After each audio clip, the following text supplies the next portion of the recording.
Carrie, just tell me when you're ready. Okay, it's still launching YouTube. Okay, just tell me when we're live. We are now live.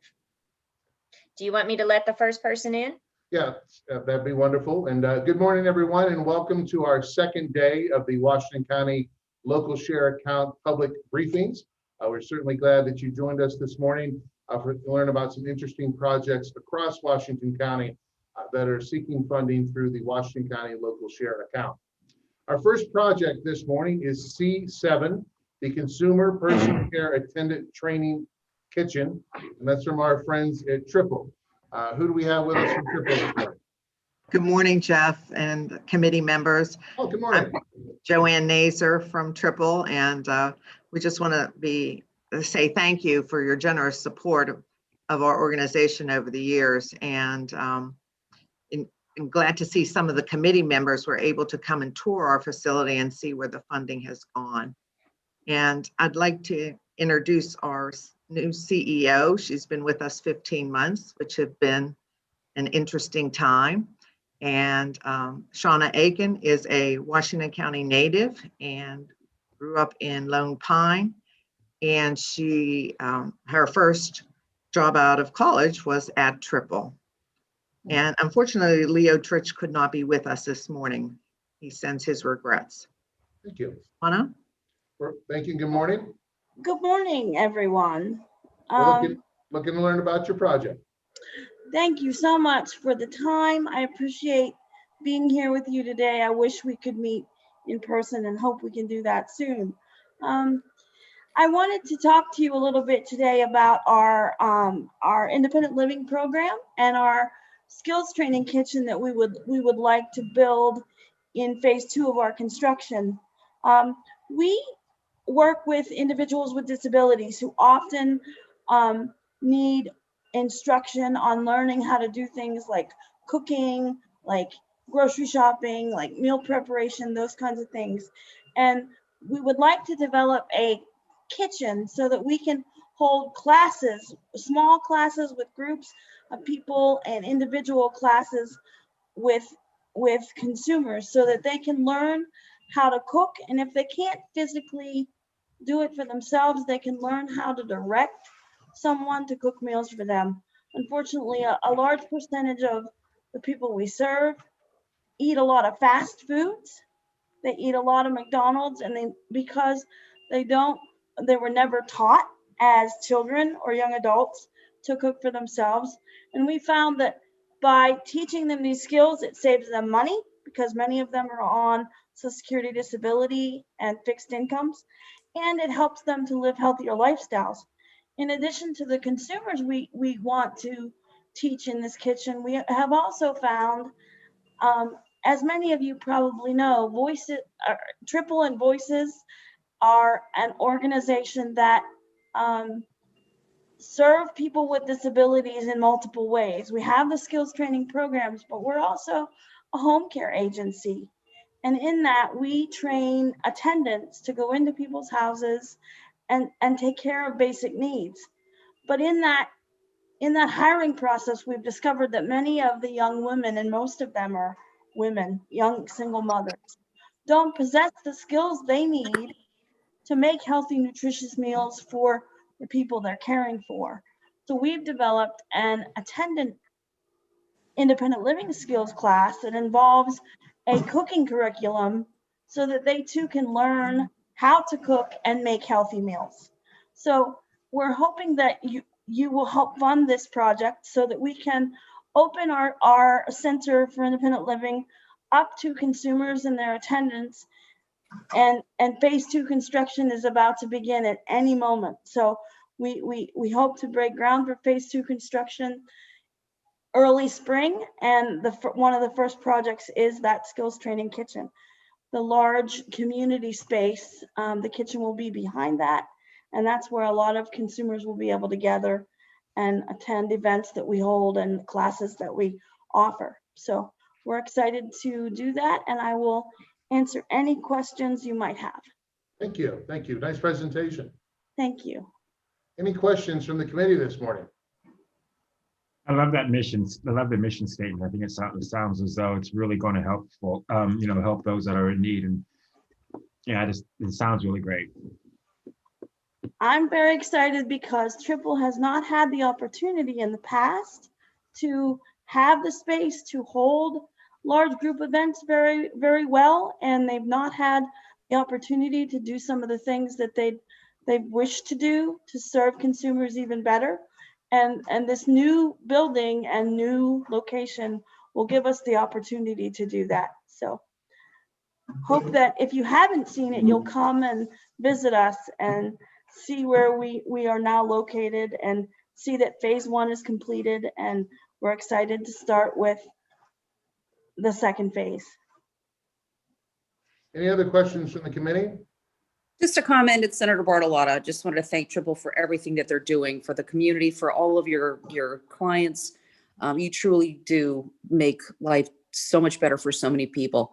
Thank you very much for what you're doing. Thank you. Thank you. Thank you, Senator Bartolotta, for your support. Well, hearing no other questions, we certainly appreciate your time this morning. Again, thank you for your continued investment in downtown Washington. And have a wonderful day. You Thank too. you. Thanks You so as much. well. Take care. Thank you. Thank you. Our next project is P13, the Village of Lawrence Sewage Facilities Project, Cecil Township Municipal Authority. And I believe we have Walter with us this morning. His audio is still connecting, but he's in. Thank you. I would also like to remind everyone that if you happen to see committee members looking at their text or phones, please don't be insulted by that. We do have calls coming in, other projects looking or maybe having some trouble logging on. So we may appear to be distracted, but we're also trying to coordinate some other projects moving in. So please forgive us, and please be patient as the day goes on. Walt, I think you're in. Well, good morning. Morning. How are you? Real good. Good to see you. Thanks for being with us this morning. We're going to be discussing the Village of Lawrence Sewage Facilities Project. You have 2 minutes, and love to hear about your project starting now. All right. We had some other consultants that prepared it, but apparently I don't know if they're on or not. Apparently they're not. So I'll just go ahead. My name is Walter Oshinsky, manager of the Cecil Township Municipal Authority, and we proposed a project for the Village of Lawrence. In 2015, the DEP approved a regional Act 537 plan for this portion of Cecil Township, and it will do 3 different things. First of all, construct sanitary sewers in the Village of Lawrence to pick up 288 existing homes that are located there that presently have wildcat sewers with a number of discharge points going either into storm sewers or into low-lying areas. It will convert an existing sewage treatment plant that we service in that area into a pump station, and that pump station will then pump to a new sewage treatment plant that will service not only the existing customers and abandon the existing plant that we have, which is about 40 years old, as well as service the new customers from the Village of Lawrence. In 2020, the LSA stuff. the authority proceeded with a design, and that design has been completed. The estimated cost is Okay, good. Thank you very much. No problem. $30,000. Walt, can you hold on Yes. one moment? Would you mind on holding on one moment, please? All right, thank you. I'd like to remind the members of the committee that if they do have a personal call or something to come in, if you wouldn't mind putting your action on mute, just so we can't hear you. We of course don't want to disturb our presenters this morning. So Walt, I'll give you a couple extra minutes to speak. All right, thank you. I'll just continue where we're at. Again, the authority proceeded with the design in the year 2020. That design has been completed. The estimated project cost is $15.9 million. We've submitted various permits to the DEP and the regulatory agencies. We've already received our discharge permit from the DEP. That's been issued. The construction permit is in their hands at this point. We've also received all of our HOP permits from PennDOT, and we have our E&S plans already submitted to the Washington County Conservation District. We're planning on doing the funding this particular year. We're looking at starting construction probably in the year 2022. And this year we anticipate to submit our Penvest application into Penvest for them to review. We're requesting $1 million from the LSA committee to help fund the project. The authority has already committed a minimum of $1.5 million from their capital reserves to this project. The township is committed, the Cecil Township supervisors have committed $1 million, and the remaining funding will come from Penvest. We've also had our preliminary meetings with Penvest, and they've indicated that we are not eligible for a grant, but we are eligible for a low interest loan. The estimated rates that have been provided, basically what the authority is doing is they're going to consolidate all the rates for all of the different districts that the authority has, and everyone will be participating in funding of this particular project. In order to get the rates for the Lawrence customers down to the $60 range, the authority would need about $4 million in grants to be able to do that. Okay. That's kind of a brief summary of what the project entails. Well, I have a question for you. Yes, sir. As you can imagine, we have $18 million in requests this year, and we have allocated $6.6 million to recommend to the Washington County Commissioners. You're asking for $1 million yourself. If you wouldn't get the $1 million and we would have to recommend a lower amount, could you still do the project? Yes, the authority is committed to doing that project. Yes, so the answer to that question is yes. They are committed to doing this project. It's been on the books now for years and years. I just might want to add that this project began in 2015. The sewage facilities plan was funded by an LSA grant. The design was funded by an LSA grant. So this is just a continuation of that, and would like to see, some funding from LSA in order to try to make the project a little more affordable. But the authority is committed to doing the project. Yes. Thank you very much. Thank you. Any additional questions from our committee members? From West Middleton Borough, P36 for the committee's reference. What's Middletown? What do they want? Good morning. I believe we have Kerry with us this morning. Yes, sir. How you doing this morning, Jeff? Kerry, good morning. How are you, buddy? Good. Nice to see you. Good to see you. We have two projects that you're going to be discussing. We'll start the West Middleton one first. Okay. So the West Middletown project is a continuation of sidewalk project that we started 4 years ago to put sidewalks in the borough. West Middletown, everybody has to get their mail at the post office. So everybody physically has to get there. So the idea was to put sidewalks in to make it safe to walk to the post office and throughout town. In the past 6 months, we've had a businessman come in. He bought an old house that was built in the 1800s and turned it into an antique shop.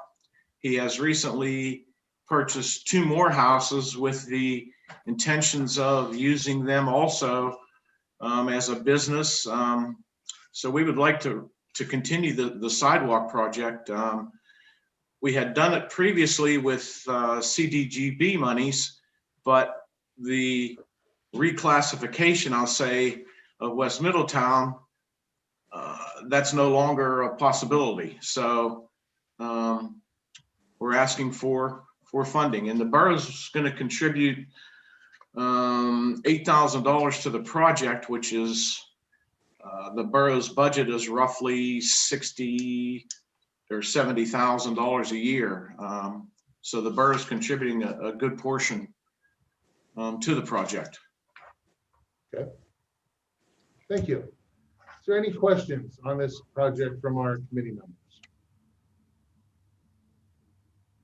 All right, none being heard. Carrie, Yeah, I thank have you. a question. Oh, I'm sorry, please. Good Carrie, morning. Good morning, Carrie. Can you tell me where do they vote in West Middletown? Where do they vote? At the fire hall, which is right in the center of town, is the voting station. Is that one of the places that would be served with the new sidewalk? Yes, it is. The fire department has sidewalk in front of their place, but as you would be facing the fire hall to the left, there is one piece of sidewalk that's in deplorable condition, one small piece. So that is one of the areas. And then to the right of the fire station is an old brick sidewalk that is really dilapidated. So yes, that is part of the reconstruction that we hope for. Thank Mhm. Thank you, Rachel. Any additional questions of Carrie? All right, none being heard. Carrie, we'll move on to the West Pike Run Township Water Fill Station from West Pike. All right. I'm going to turn it over to Mr. Rick Mullish is here. I think I know this guy. Good morning. Good morning. How are you today? Good, thanks for joining us. My pleasure. Anyway, to get started here, the water fill station in West Pike Run, we've been looking at this project off and on for 5 years. I can't hear anybody here, Carrie. We can hear you. Okay. Last year with the drought, naturally, the need increased. We're a rural area. Probably less than 40% of our residents have access to public water. The water fill station will provide, the streams are drying up, actually the lives, they were having trouble with their livestock, hauling water in, hauling water out. This project, we can provide that service for them. We're willing to put $25,000 of West Pike Run's money in it. It's capable, it'll be a top and bottom load station, heated, protected from the elements. We'll have it under surveillance. It'll basically be a swipe card affair. You pull in whatever tank you may have on your pickup truck, or if it's a water hauler, 90 gallons a minute, you're in, you're out. And the outside the box with this project also is if we can provide PA American Water, who's the water provider, if we can show them that there's a need for hundreds of thousands of gallons of water, because we can go outside our residents also. I mean, our residents outside of West Pike Run, besides the towns around us, they have to haul water too in a situation like last year. A lot of people overlooked that because of the COVID. Those farmers and some of those families were struggling just to get their cisterns refilled. Their wells were drying up. With this service here, it's just a matter of supplying water for them. PA American Water sees that we can put hundreds of thousands of gallons of water through this fill station. They may come on board with us a little bit more to say, okay, you know what, there is a need. We are going to look at West Pike Run to extend the water lines. We help you. We will help you. I've already gotten phone calls from PA American Water where they want to start attending our public meetings once we open back up. Myself and the other supervisors feel this is a good project. It's been a long time coming. We finally turned a corner with the drought last year once again, where we can definitely provide this service for our residents and everyone will benefit. Is it like a credit card system? You swipe it? It will be a credit card system. There's two systems available. One could be coin operated, which we want to stay away from because of theft and different things. But it will be a swipe card. The LMEC is out of Illinois. I've talked to the gentleman at length. There are several different things we can do with this. We can make it all automated, where we can turn it off and on from a laptop. We can monitor it from a laptop. They use this system all over the world, actually. The system itself is fairly expensive. And also we have a 12-inch water main that's dead-ended right at West Pike Run. It'll be, if you look at the drawing, it's going to be less than 100 feet away from where we're going to install this water fill station. So that supply is there. We just need to be able to get it to our residents. Okay. Any other questions from the committee? I have one. We also have what we call a water butler. And it serves our community very well. I know it was used a lot last year, especially with the drought, not just for the farmers with livestock, but also residents. We had trouble with wells running out. But my question to you is, where will the revenue go that is generated from this? Actually, initially, we just want it to pay for itself. If that 100 gallons of water is $1.22. Once we get past 16,000 gallons of water per month, it drops to 91 cents for commercial use. We basically just want to supply the water. As far as revenue, we're not even looking at revenue right now. We just want to, as long as it would maintain itself, we would have our residents satisfied, which is what we do. You know, our job as supervisors is to satisfy our residents with their needs. Any other questions? None being heard. And just for the committee's reference, you may be wondering why Mr. Mullish here and I look a little same. Rick Mullish is my uncle. There's a lot of good looking guys that come from West Pike Rod. So just wanted to tell the board that, and good seeing you. Thank you. It's in the water, right? It's the water. It's actually it's the water. Yeah, absolutely. That's right. All right. Good seeing you, Doc. Have a good day. All right. Our next project is the Houston Borough 2021 Drainage Improvement and Storm Separation Project with Houston Borough. Carrie, we have you again, I believe. I'm sorry. Good morning. Hoffman. Yeah. Good morning. Good morning, sir. How are you? Good. It's P28 for the committee's reference. And Dan, would you mind handling this project? Mayor Mike's having some difficulty logging in this morning. Okay. So would you mind running the show for a couple minutes? I'm going to go try and help Mike get online. Okay, sure. Go ahead. You have Thank 2 you. minutes to present, and then we'll have questions. Thank you very much. This is for the Houston Borough LSA 2021 Drainage Improvement and Storm Separation Project. This is located along North Jefferson Avenue and East Grant Street in the borough of Houston.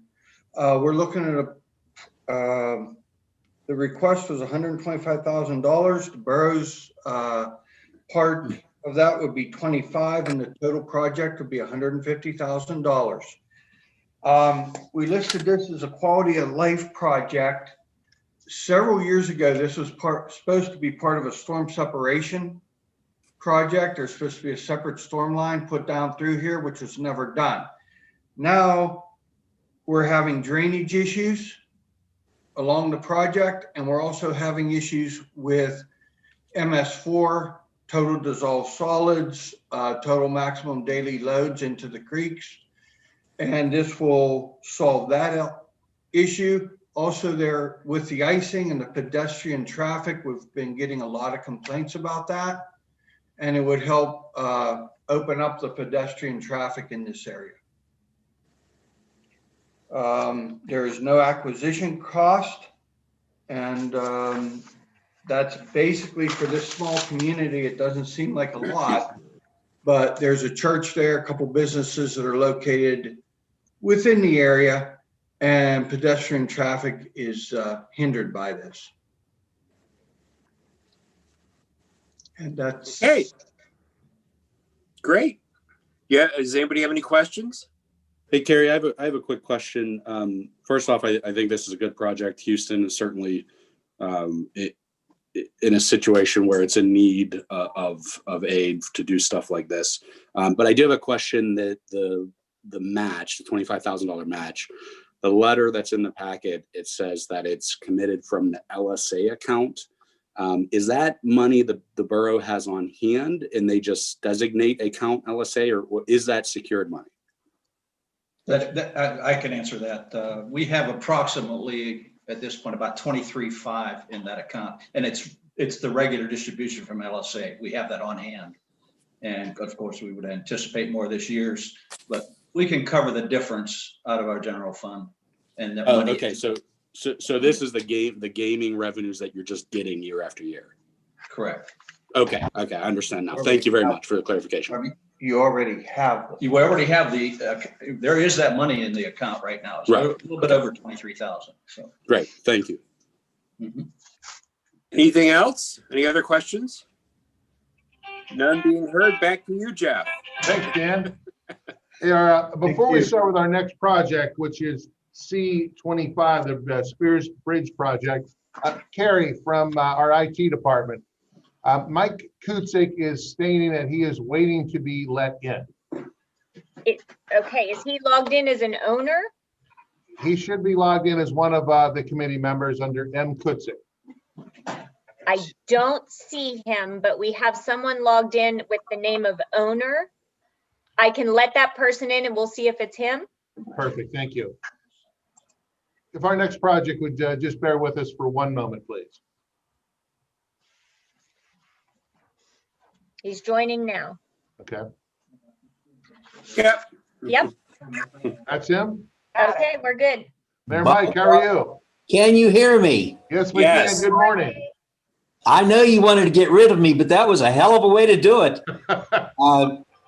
Cameron sent me an email. She's not connected. I believe we have the senator with us this morning, Mike. I've been on since we started. Thank you so much, Mike. I don't Appreciate see it. you. I want your pretty face on there. The big green C here. All right. Well, I think we're all present and accounted for. And How many did I miss? 4 grands, 5 grands? Yes, we'll go over those with you when we're completed, Mike. Okay. Now we're discussing project C25, the Spears Bridge project.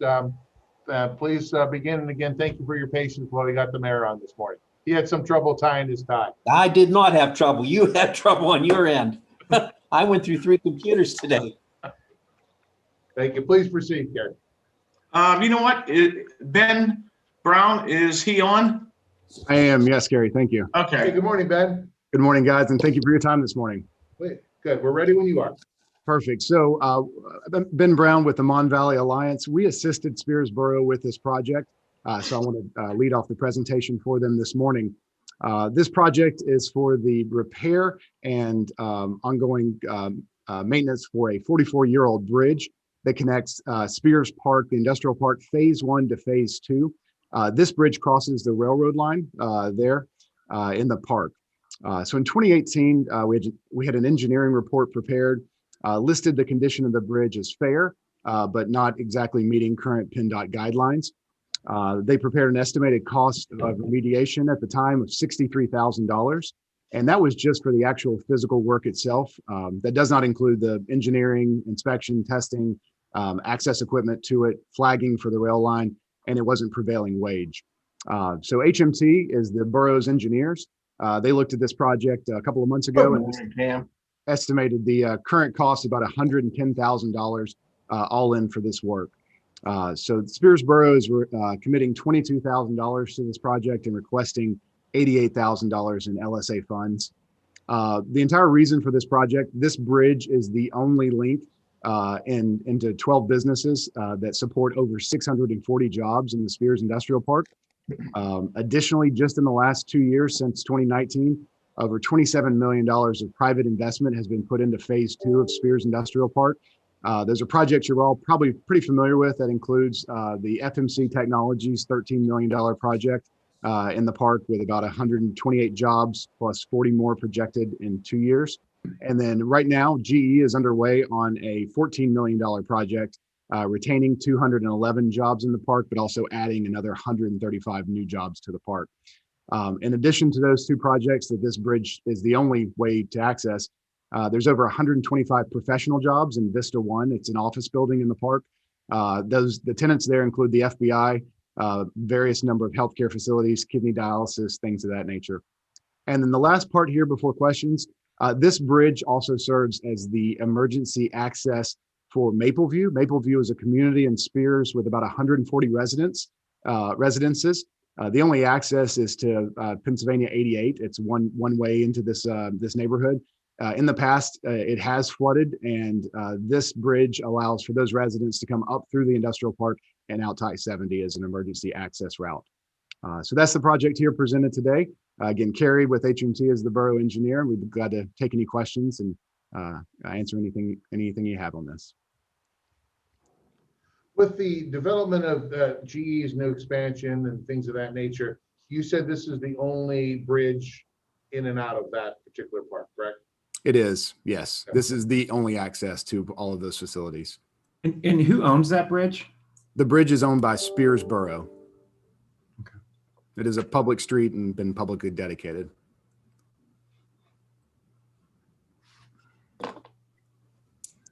Any other questions? Yes, Jeff, I'll butt in. I have a question. It was mentioned twice in your proposal that LSA entitlement funds, Mayor William Lee's letter, and we will use the LSA entitled allocation toward matching grant. I'm not familiar with entitled allocations from the LSA. Sure, I'll defer that to Carrie. Of course, Bill Lee, the mayor of Spears, would have normally been here to present this. I believe, Carrie, if I'm correct, that is LSA funds that the borough receives as part of their normal distribution annually. Is that correct? Yes. Does that make sense, Mayor? You receive LSA funds? Are you talking about Act 13 and the gaming? I believe those are just traditional municipal You're not supposed funds. to use LSA funds for matching funds. I'm confused on it. I'll be straightened out. I had a bad morning so far. Mayor, what I believe Ben is saying is that the Spears Borough is using its own allocation of LSA funds that they received to match this project.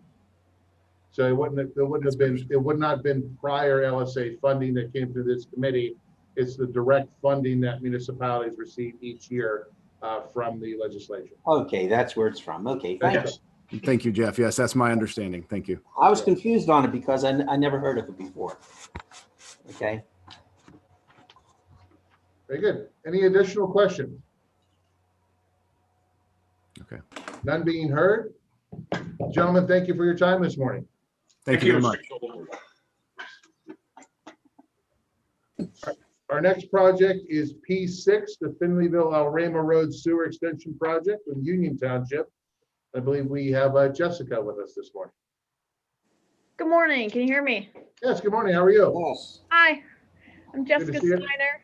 I work Good to with see everyone. City. Yes. You too. I'm Jessica Steiner. I'm the engineer for the Union Township. I work with Harshman CE Group. I have here with me Heather Dare. She's the chairperson of the Board of Supervisors. Good morning. Good morning. Hal Brennig. He's another board member. Good morning. Good morning. And we have Sarah Scott. She works with Sweat Law Offices. She's an associate here. They're the township solicitors. Good morning, Sarah. Thank you for joining us. You have 2 minutes for your presentation. Great.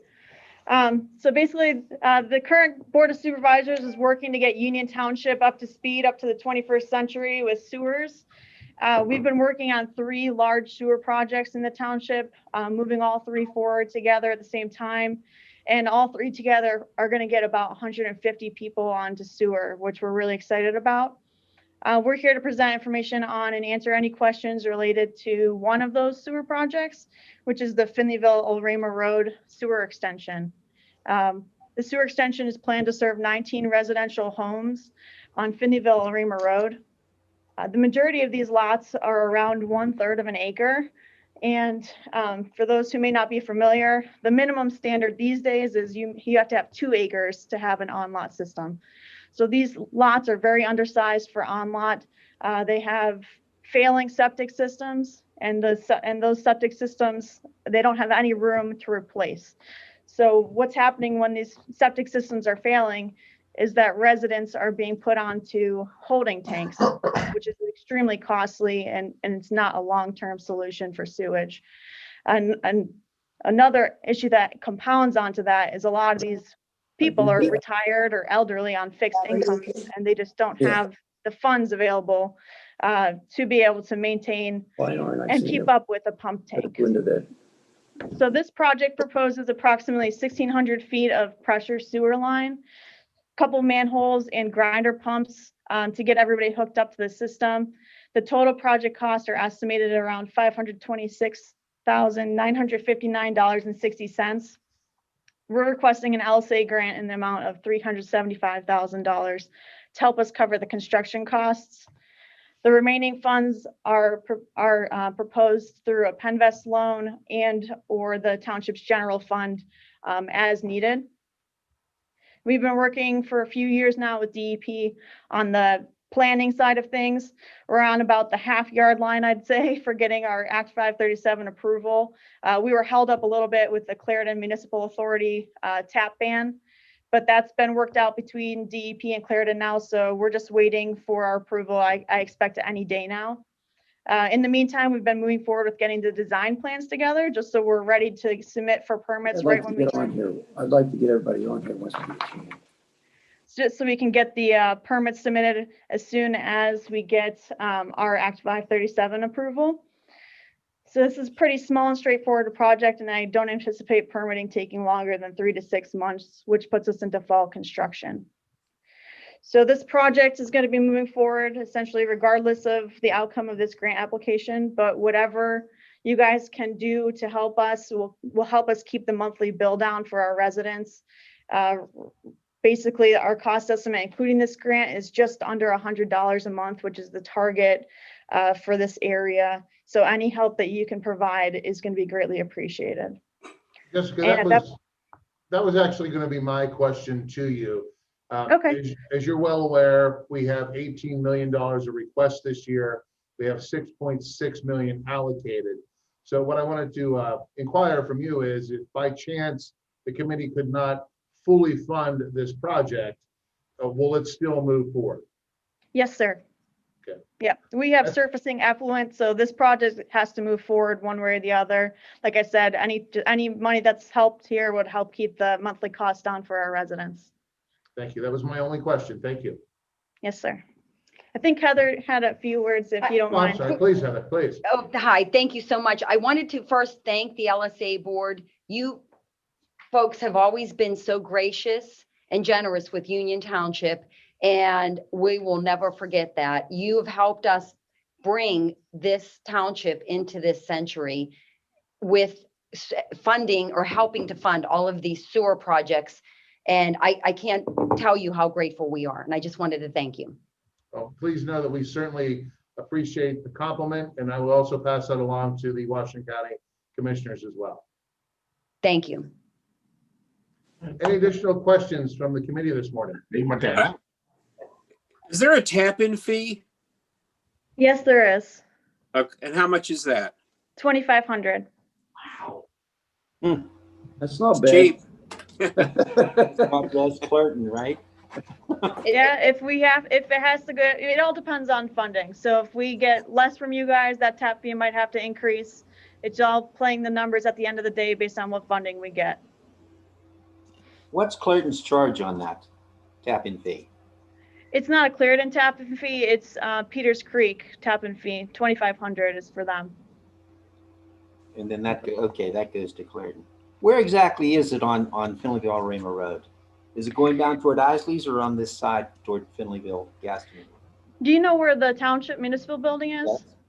If you go past that, like if you're coming from the highway, you go past there, up the hill. To go toward Okay, I got you. Towards Alrema. Right at the top of that hill is where sewer ends right now.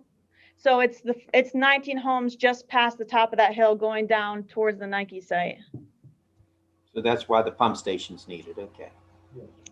The residents in that area they're desperate. I shouldn't speak for them, but they've expressed to us concern that they've been trying to get this accomplished for decades in this area. They really feel exasperated with and hopeless. At least some of them that have spoke publicly at meetings. Absolutely. Appreciated their property value too by not having public. We are slightly running over time on this presentation. Are there any additional questions from the committee members? None being heard. Thank you so much for your time this morning and for your continued investment in Union Township. Thank you. Thank you. Thank you so much. Take care. Our next project is C15, which is the industrial trash compactor for the Washington City Mission. I think we have Sally Mounts with us this morning. Yes, we do, Jeff. Good morning. Sally, how are you? Good morning. I'm doing great. Good morning, everyone. Nice to see you.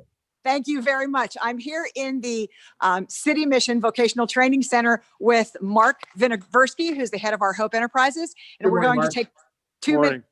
take 2 minutes to explain to you the ask that we made. Please. Our ask was for $19,713, which is half of the money that we need for a $40,000 project. The other half we do have in a match.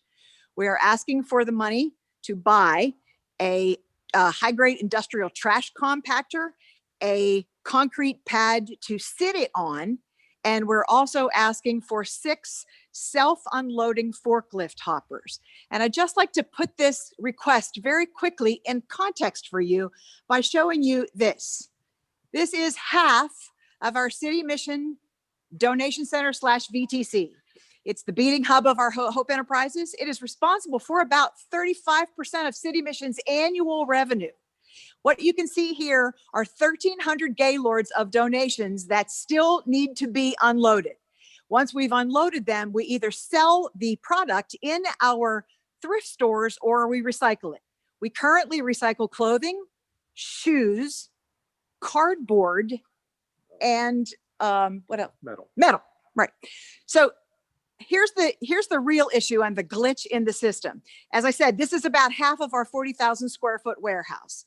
The glitch in our system is that about 30% of what we take in is not able to be recycled at all. It can't be sold in the stores. It can't be put into bales and shipped to places like Planet Aid for a fee. It has to go into the waste stream. And that's because it's tables without legs.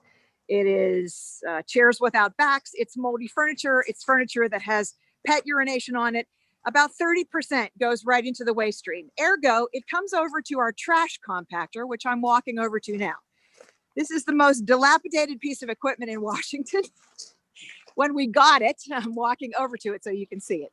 When we got it 5 years ago, it was already 2 decades old. We have already welded it 10 times. We've smoothed off all of the sharp edges. We have tried as much as we can to jury rig our trash compactor. We simply need a new one because this one doesn't work. We're wasting about $2,000 a month because it's so inefficient. It's also not very safe. It is also, and I'm walking over here, sinking down into the platform on which it's built, which is why we're asking for a new platform for it.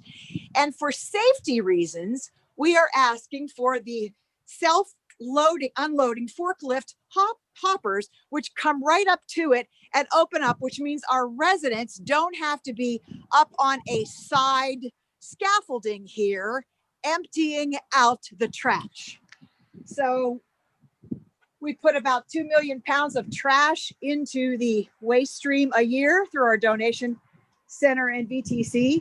This is the place. That's the hub, as I said, of our thrift stores. It's also the place where we teach our residents all of the soft skills that they need to learn before they go back out into the workforce. Being on time, dressing appropriately, resolving their conflict, etc. This operation is a huge hub for City Mission, and the trash compactor is absolutely necessary for us to keep going. Thank you. Yes. Sally, I have to say that room with all the boxes in it looks kind of like my teenage daughter's room. So I may need to borrow that trash compactor from you once in a while. You can donate that stuff to City Mission. Yeah. That's a great idea. That's a great idea. Well, thank you for the nice presentation. Are there any questions from the committee? I have one. This is Senator Bartolotta. Hi, Sally. Just wanted to ask you, so you can get all of this accomplished with just under $20,000 LSA grant? Yes, we can. It's a trash compactor, which is about 26,000. It's the pad and it's the 6 forklift hoppers, and we have a match. So it's a $45,000 project, 20,000 from LSA, Senator. And by doing this, it'll save effectively about $2,000 a month or so in the cost you're incurring without the update. At least. Wonderful. Thank you. Yes, thank you. Any additional questions? Thank you to the LSA committee. You've always been very good to City Mission. Thank you. Thank you for saying that, Sally. Sally, Mark, thank you for being with us this morning. We appreciate it, and thanks for the nice tour. Sure, you bet. Thanks for your time. Thank you. Take care. Take care. You bet. Our next project is P38. which is the wood waste incinerate project, and that is from Charleroi Borough. I believe we may have Roberta with us, and I see Mark Alrisi. Good morning.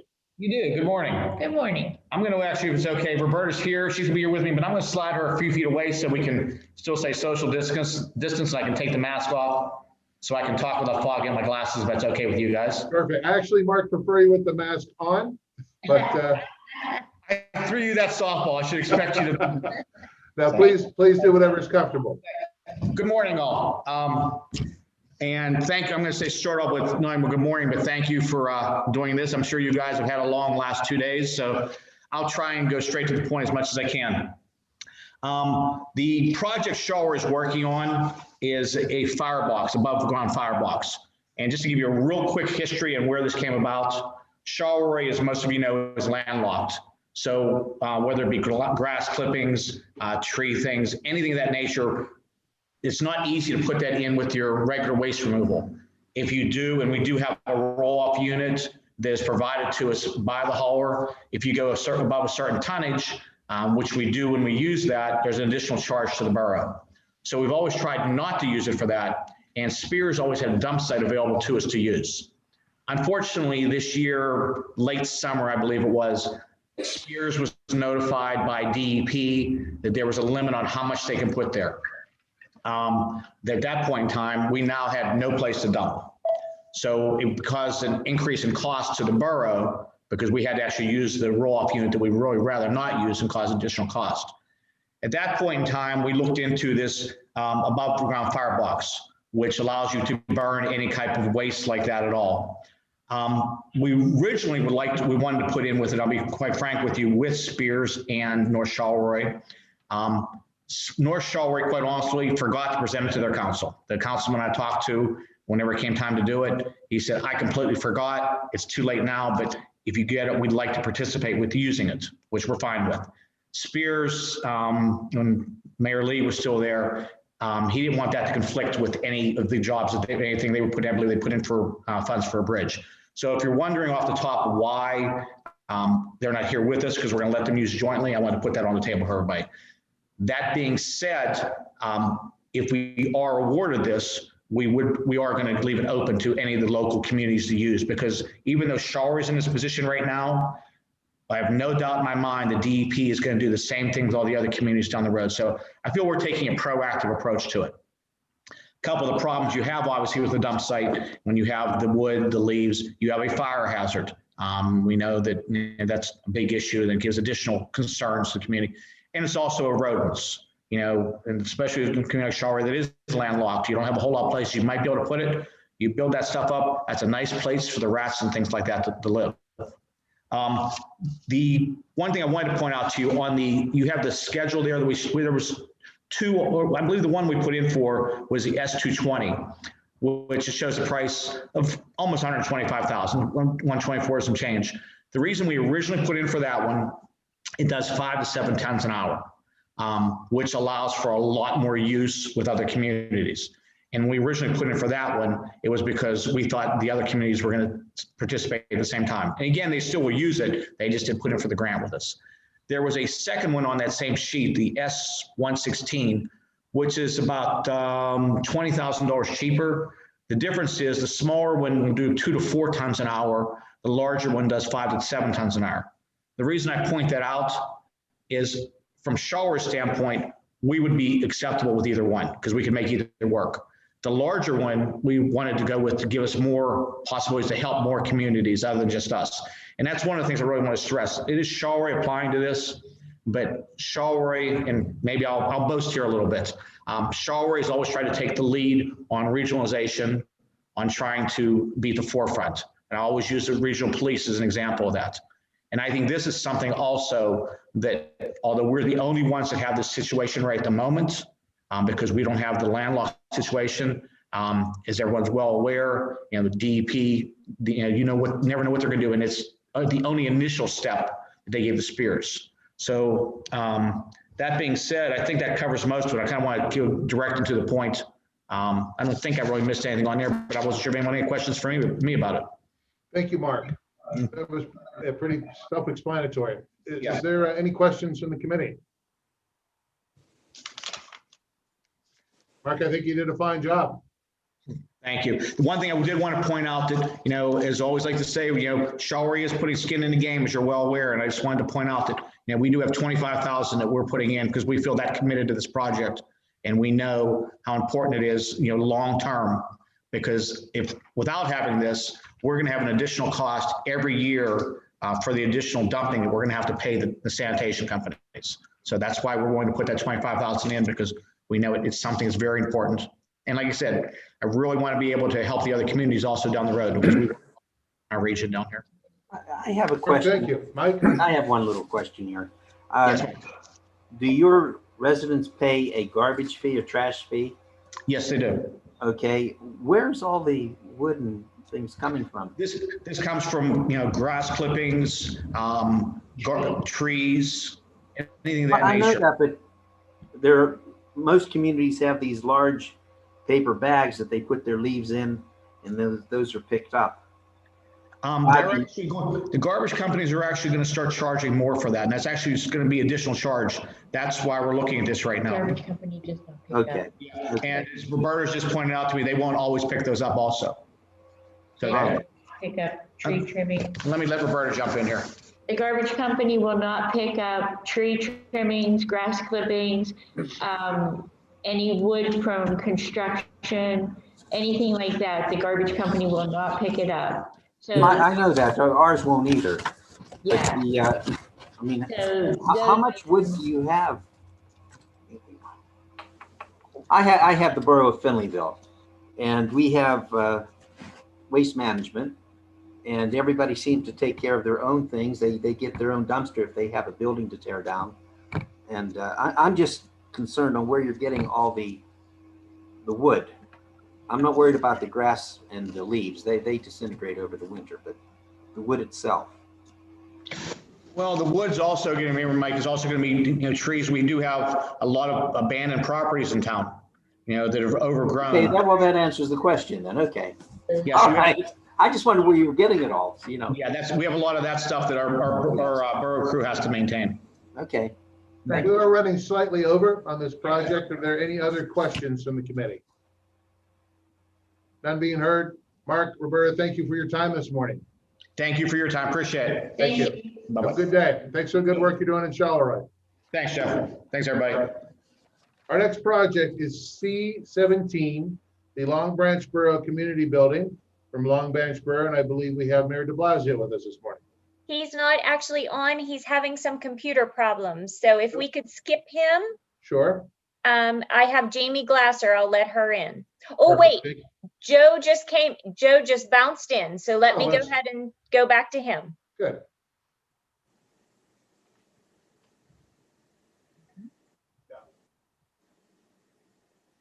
Good morning, Mayor. Janet.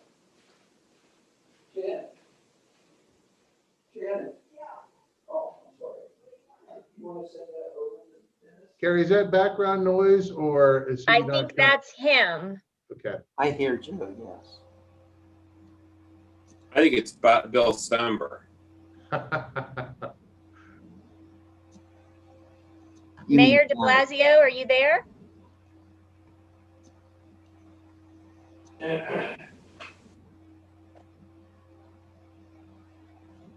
Is he logged in? He is. Mayor de Blasio, can you hear us?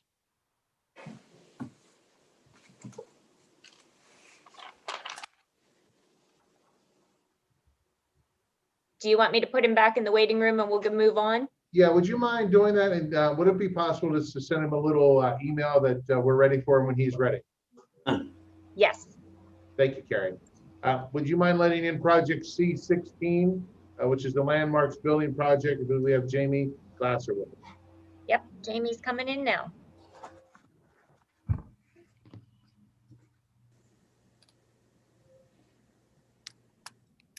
Morning, Jamie. How are you? I'm well. How are you? Good. Thanks for being with us this morning. We're going to be discussing the Landmarks Building Renovation Project. You have 2 minutes, and please proceed when you're ready. Certainly. Happy to do that. Thank you for the time. I am here on behalf of the Urban Family Partnership, which owns and operates the facility at 75 East Maiden Street in downtown Washington. The effort here will restore the historic building and allow it to be used for generations to come. It's in a prime downtown area where there's already been some reinvestment and redevelopment, and it's in close proximity to the Historical Society and the Lemoyne House.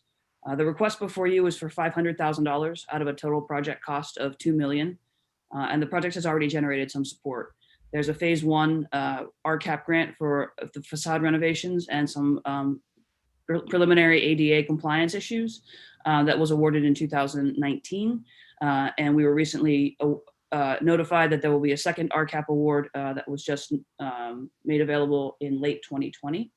In addition, the City of Washington has supported the project with a facade grant. And we're grateful to local officials and to Representative O'Neill and Senator Bartolotta for their support with those applications as well. Right now, the building is home to a social service provider that provides drug and alcohol treatment, mental health care, and DUI treatment in the City of Washington. It's a much needed service. And the intent is for that provider to remain in place and hopefully generate new social service agencies that would want to take up space in the building as well. The project will make the building more accessible for all, including ADA compliant entrances and restrooms. And it will make the building more appealing for tenants, leading to additional job creation and establishment of new opportunities within the city. The building will also become more energy efficient. The partnership is pursuing a CPACE loan that will be used to improve lighting, windows, mechanical, electrical, and plumbing, all in an efficient and sustainable way. So we see a great deal of community benefit from the project and appreciate the opportunity to present it to you. Thank you, Jamie. Are there any questions from the committee this morning? Yeah, I have a question. Yeah, so since the phase 2 RCAP grant has been awarded or announced rather, does it resolve this need? I believe, if I have the number off the top of my head, the RCAP grant that you just received was $500,000, which is your request that came out after the application. Is this issue gone away? I guess is my question. It has not, Representative.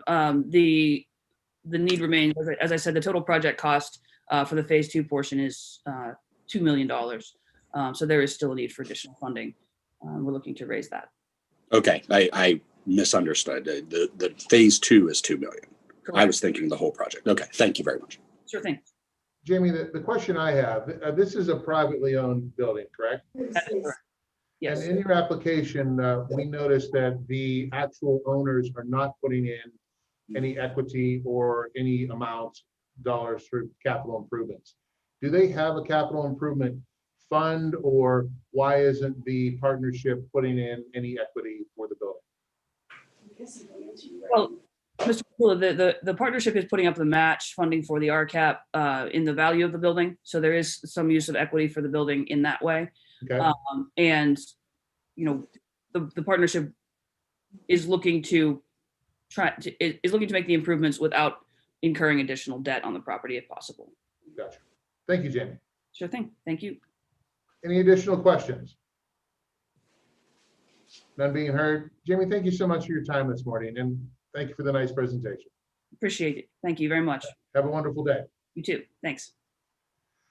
Carrie, is the mayor of Long Branch with us? He is not. Okay. Then let's move on to the City of Washington Citizens Police Review Board, if they're ready. Okay, here, Andrew is coming in now.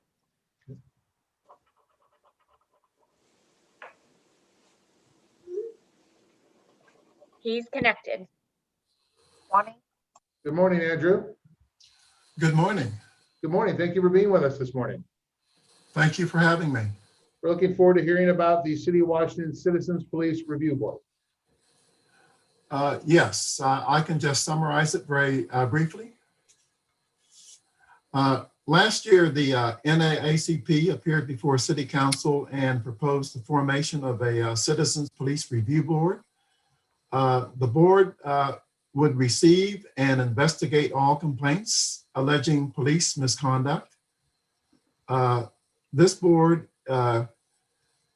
is needed because members of the Black community here in the city of Washington don't have any trust in the present system, where when they bring complaints directly to the police, they don't feel that the police would be able to investigate complaints in a fair and impartial manner. So that's their first concern. Secondly, a lot of Blacks don't bring complaints to the police department, mainly because they're afraid of retaliation. If the officer that they're complaining about is aware of the complaint, they feel that they might suffer the consequences. This is not the case in the white community. The problem doesn't exist there. They feel that the police are there to protect them. The problem that we've been having is that when we appear before the council and other places, many people say they're not getting any written complaints. So they feel there might not be a problem that we're trying to solve. And I'm talking to many people in the Black community, and I can assure you that there is a problem. The relations between the Black and Black community and the police are not good at all. Just 2 days ago, I got a complaint. I finally convinced one of our citizens to put it in writing. So he actually filed a written complaint with the NACP. He wasn't willing to take it to the police, but he said that he was a victim of racial profiling. He said the police came to his house. They were on the porch pointing guns at him here in Washington, and they have a video surveillance system, and he has all of the evidence there, but yet he's not willing to take this type of complaint to the police. And we have other such instances. I could go through them here, but I won't. So I feel there is a need to improve the relations between the police and the Black community, and that is the whole purpose of this board, is to enhance and improve the relations between police and members of the Black community. Thank you, Andrew. Are there any questions from the committee this morning? Yes, Jeff. Okay. All right, thanks, John. Dr. Gowdy, thanks for joining us this morning, and thanks for your work on this effort. My question is, looking at the application, it seems to be most of what you're requesting is for reoccurring costs and office space and things along those lines. I guess I have two questions. First is, if this is going to be approved by the city council, what reason is there that we can't just simply use the city building in the council meeting room or what have you in the city building?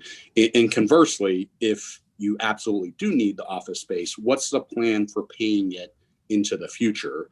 Because the LSA board isn't really set up to pay reoccurring costs year over year. So those are my two questions.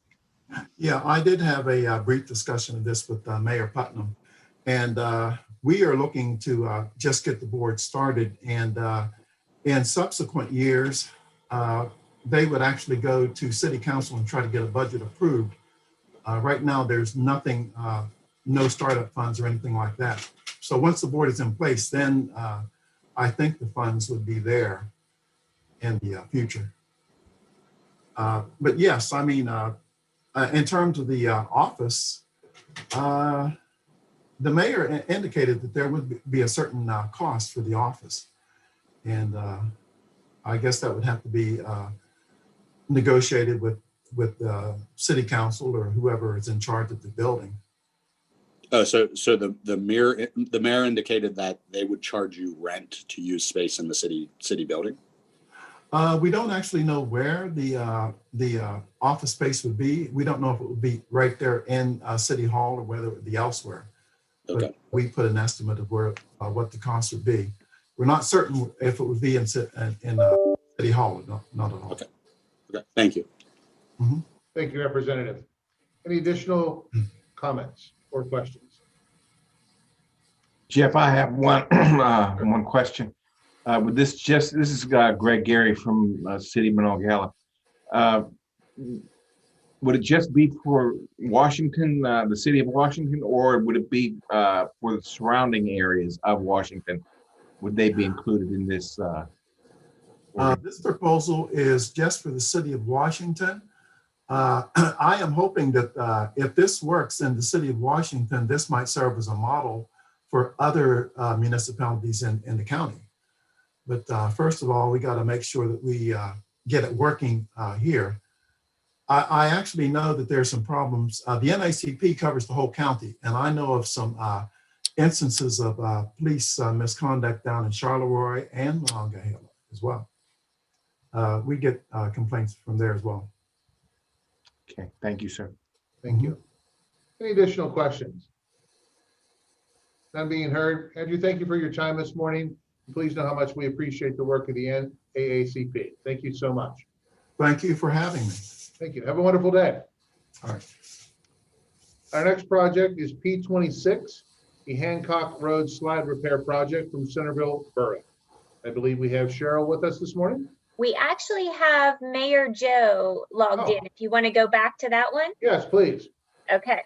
This project is from Long Branch. It's C17 for the committee's reference. And I believe we have the mayor with us this morning from Long Branch. He's coming in now. Okay, thank you. Gowdy. Okay. But there's a mayor there. That's the mayor of Monongahela. We're making progress. It doesn't look like he's got his audio on. Okay. I'll put him back in the waiting room and we'll move on. Thank you. Our next project is P26, the Hancock Road Slide from Centerville Borough. And don't mind letting Cheryl in with us this morning. And Steve is also coming in with her. Thank you.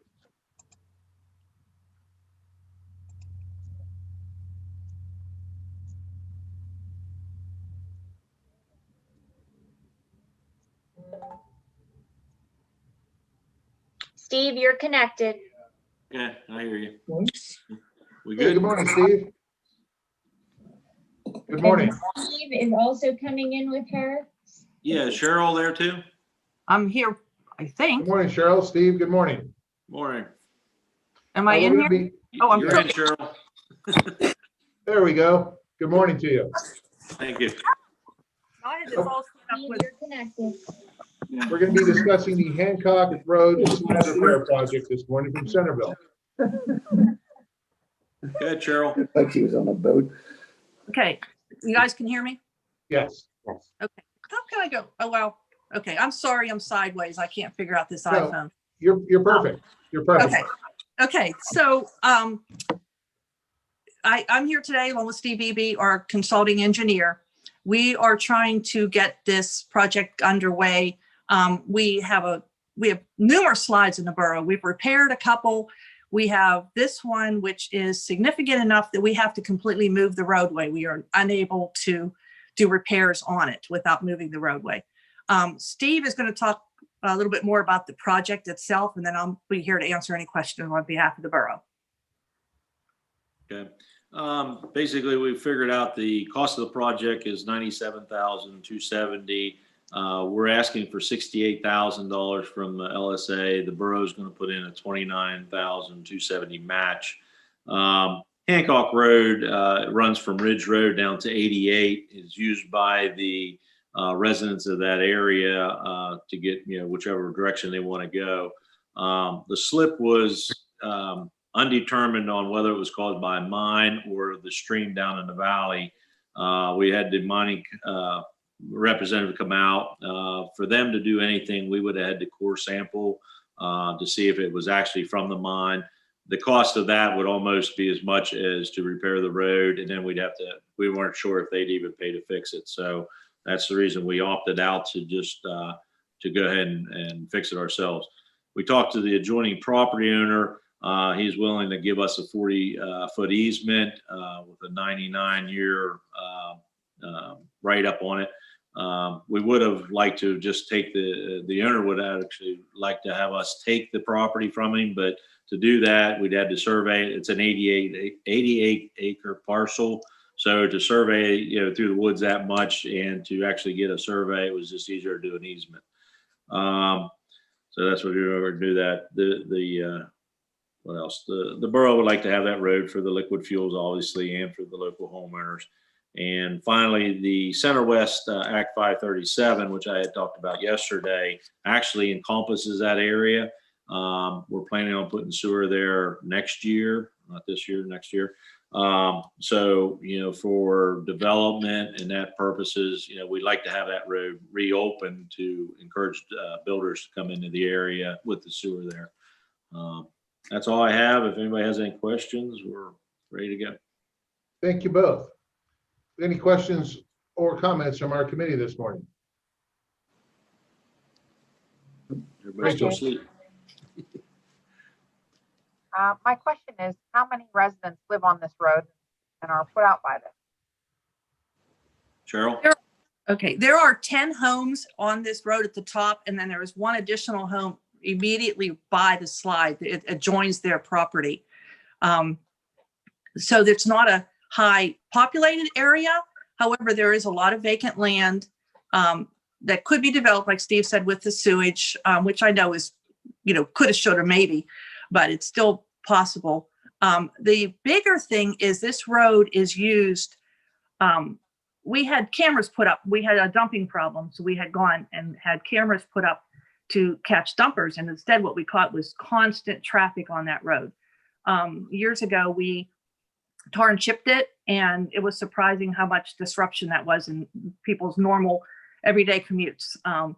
Not so much the people that live on that road, it's the people who live on the other side of it that are using it to get down to Route 88 to get to where they need to be. Any additional questions? None being heard. Thank you both for your time this morning. Okay, good luck today, guys. Thank you. Have a wonderful day. Thank you. We have Mayor de Blasio back on. Okay. He dialed in this time, so I think we'll get him. Hold on.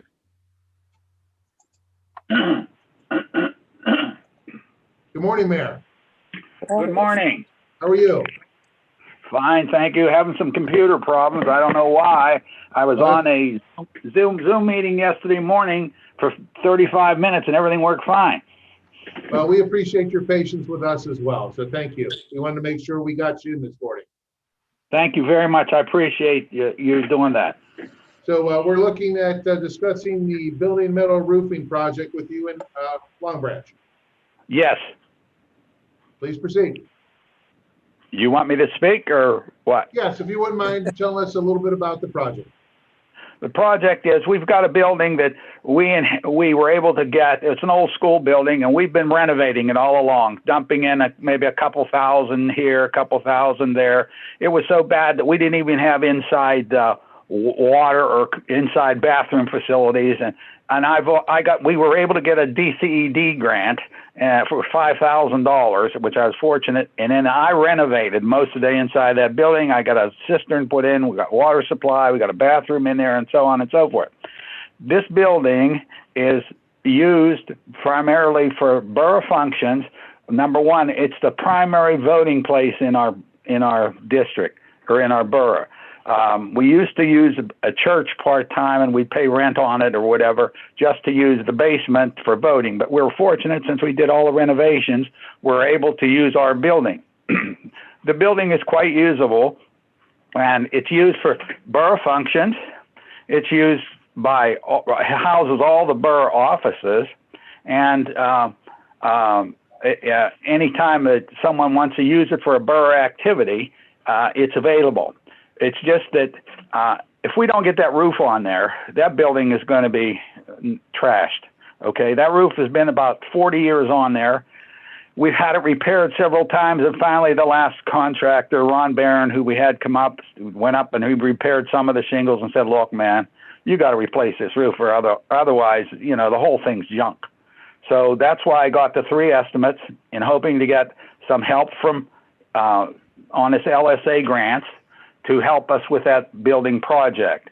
In addition to that, after I've submitted that, we had a road project, emergency road project, which we had, a creek passes close to it, and what was happening, the road was going into the creek, and we had to get a contractor in, which is going to cost us over $80,000 to put K-bin baskets in to sustain that road, because that road traverses down into Ellenport Borough, and Ellenport Borough has shut off that road down on their side. It's in need of repairs, and they haven't done repairs. So that's the only outlet for all those people down there. And so that was an emergency repair that we didn't count on that we had to do.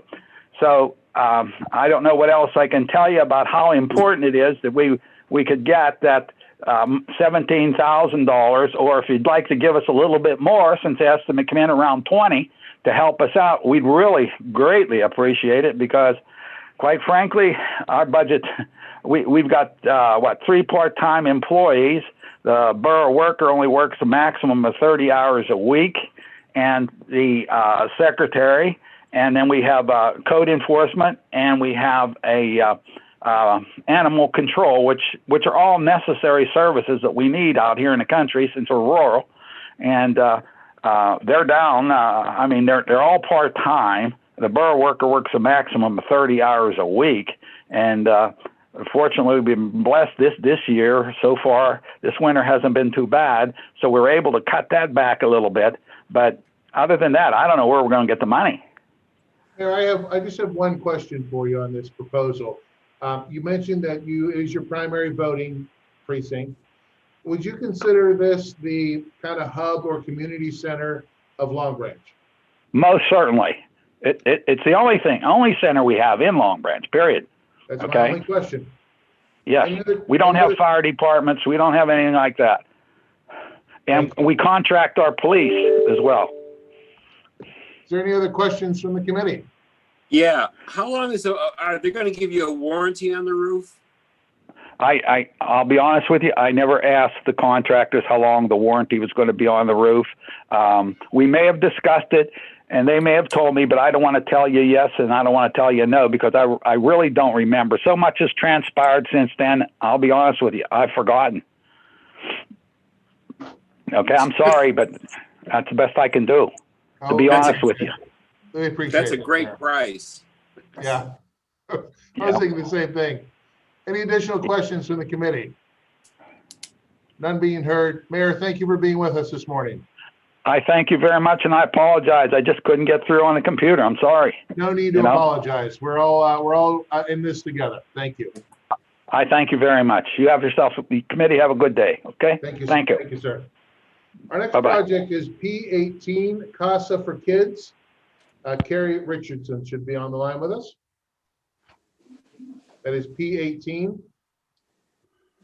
Coming in now. Mayor Mike, would you mind handling this for me? I have something I have to attend to for a few moments. I brought a clock this time. Thank Okay. Thank you. Carrie, when you're ready. Thank you. Start. Hi, how are you?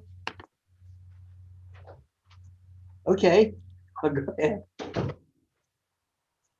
Good morning. Good morning, Carrie. You may start. Hey, I just wanted to give you a brief overview of CASA and what we do. Is anybody unfamiliar with CASA? I don't want to waste your time if you're familiar with what we do. Please feel free to give us A brief overview? Yes. Absolutely. So we advocate on behalf of children that have been adjudicated dependent by the juvenile court system in Washington County. What that means is generally children that have been abused or neglected, or both. So essentially what we do is we train community volunteers to become advocates for our program, and they are the eyes and the ears of the juvenile court judge. So either Judge Tracy McDonald, Judge Brandon Newman, or Hearing Officer Gina Ziotti. What the CASA volunteer does is they meet with that child at least monthly. They do a thorough records review of anybody that comes into contact with that child, and they keep track of the services that that child is involved in. At that point, we compile a fact-based court report. My staff reviews it to ensure that it is fact-based. There are no opinions. There is no bias in the court report itself. It gets presented to the judge so that the judge can clearly see and hear that child's voice. That's a brief overview. I can go into detail offline if somebody would like more information. So currently we are advocating on behalf of 61% of the kids that are actually have been adjudicated dependent. That is actually the biggest number we have ever had as an organization. That is 134 out of 219 kids we're providing a voice for the court. The need and the number, it's continuing to rise with the pandemic. And we believe the longer that the pandemic goes on, the more kids we're going to see abused. I believe we've already seen it. There's been an uptick, I believe, of 4% for serious physical abuse of children during this time. Those are gut-wrenching statistics when you really begin to think about these are babies, these are children that they've done nothing wrong. They didn't ask for this. We currently have 5 new volunteers in training. We're having to do it virtually just like this. We had great success last year with training new volunteers, so we're hoping we've refined everything, worked out the kinks, so we have new volunteers in the pipeline to continue to advocate. And our request for this funding is to help us sustain and actually grow our organization as the needs have risen. So Carrie was able to give you a brief overview of what we've been doing and what the past year looked like as far as our numbers and the children that we're servicing. I am Gina. I'm the marketing and fundraising manager for CASA for Kids. And I know that we put our request in for $132,800, and that was to cover costs for office expansion, upgraded technology, training, security, marketing and advertising, and some upgraded office space as well. And so what we've recognized with this past year, because it's been difficult and different for everyone, with the pandemic, we've kind of reevaluated the need for this expanded office space. And we want to be totally transparent with what our initial request was and where we kind of see ourselves in 2021, moving forward. So we just wanted to be transparent with that. We are kind of reevaluating the need for expanded office space. What we found is most of our staff now is trying to, alternate days that we're in the office, and we're trying to share the space a little differently that we have. We're all working remote. We're all using our own internet and so forth as we try to keep everything normal as best as we can under the circumstances. Even our volunteers and their visits with the children look different these days. They are, when the weather's great, they're doing outside visits, they're doing porch visits, they're doing a lot of these types of visits. It's still not the same thing though as that personal interaction, but they're doing the best they can under these very trying, difficult times for everybody. So again, maybe that need for that visitation room that we asked in our initial request is going to be underutilized, and we recognize that now. The extra office space that we thought would be great is probably going to be underutilized, in the remainder of this 2021 year because of the situation we find ourselves in. But what we all know and what we all recognize is the need for people has not changed, and that's primarily our number one focus. And that's people that we need to train to be advocates. That's the little people that we keep our eyes on. Excuse me, we ran over time. Okay. If you want to summarize very quickly. Yeah, so we've changed a little bit with our request, but our need hasn't changed. And we appreciate your time and consideration. Any questions? How are you advertising right now? We do have a budget for advertising, and we'd like to see that grow as well. We'd like to raise more awareness. And we advertise on Facebook right now quite a bit. We've had articles. I'm sorry, my name is Kelly Swift. I serve on the board of CASA for Kids. I've served in that role for the past 14 years. We get articles in the OR sometimes. Sometimes we've had underwriting from businesses for articles, advertising for what we do. And the court has continued to appoint us on cases even during the pandemic. We've had 53 cases in this pandemic year where the court has said we desperately want a CASA on this case. Our advocate supervisors are at their max as far as their caseload. We desperately need help. We can't do our face-to-face fundraiser right now. We usually raise at least double what we get from the county in our fundraiser, and we haven't been able to do that face-to-face. And we want our program to continue to serve these very needy kids. Thank you. Anyone else? Any other questions? I have a quick question.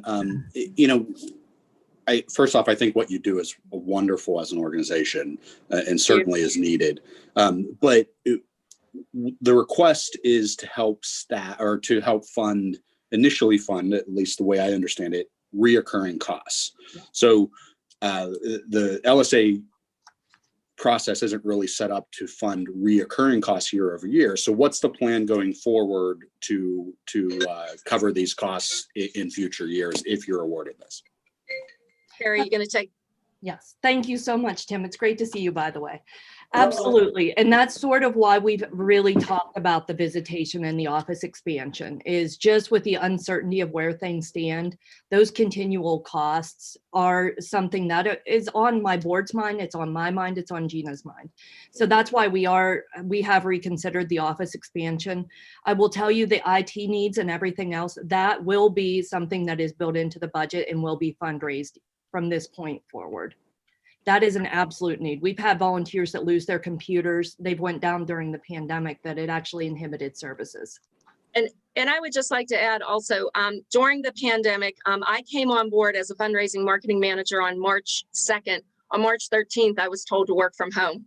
All of my in-person events, all of my networking, all of the things that I was hired to do were actually put on hold. In fact, I didn't even know what was going to happen during the year. We turned our gala that was supposed to be a 400-person gala into an appeal where we already had the invitations printed. So we just flipped that, and we already sent the invitations out, but we turned it into an appeal, and we raised close to the amount that we would have had if we had the gala. We had our Gives Day this year was, I think we surpassed our goal by almost 7,000 on Washington County Gives Day. And then we did another appeal at the end of the year to be a voice for the voiceless. So we have marched through this year with trying to generate and sustain our own funding. This would just give us just that a little extra shot in the arm, a little breathing room, perhaps, just to get us through this next year and a half, and what that looks like until we can get back to, the bigger events that we're used to having. Any other questions? Okay, thank you. Just a statement, Mike. Thank you. I want to thank you, next ladies, for doing what you do. presentation Thank you very much. Lone Pine. Thank you. Thank you.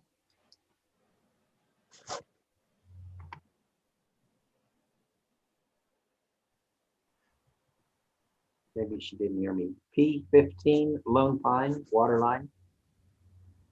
Are they ready? They are coming in now. Okay.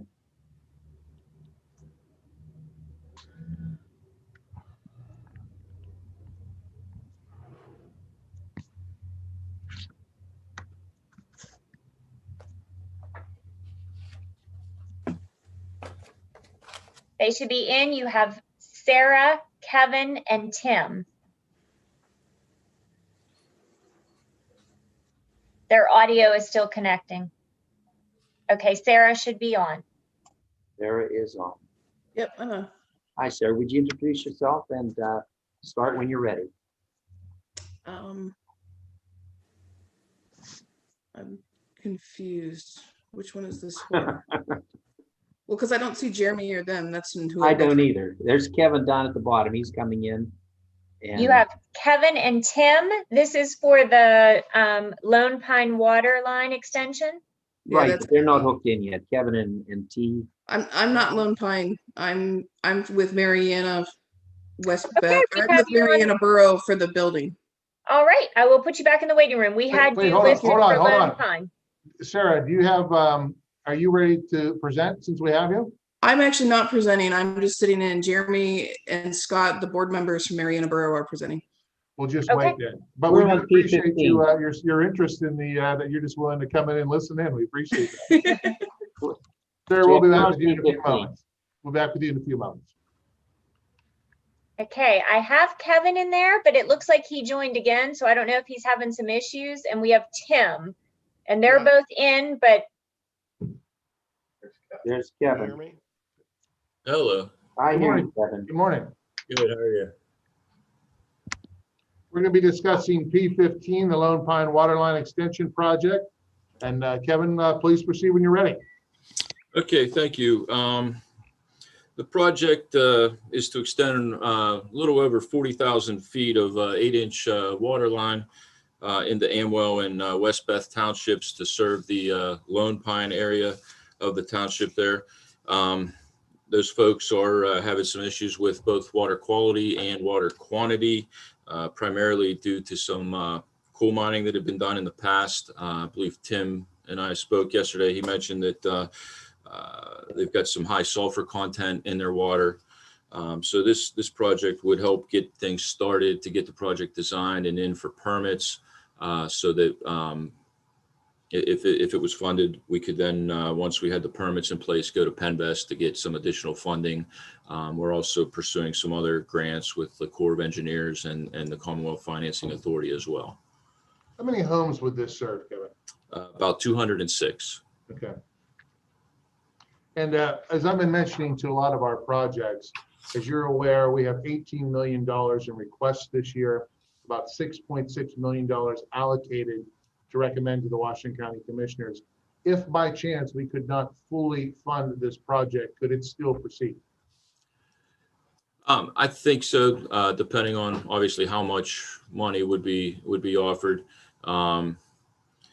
You know, the authority is dedicated to trying to get water out to those folks, and we would work with them to try to get things designed and get in for permitting, and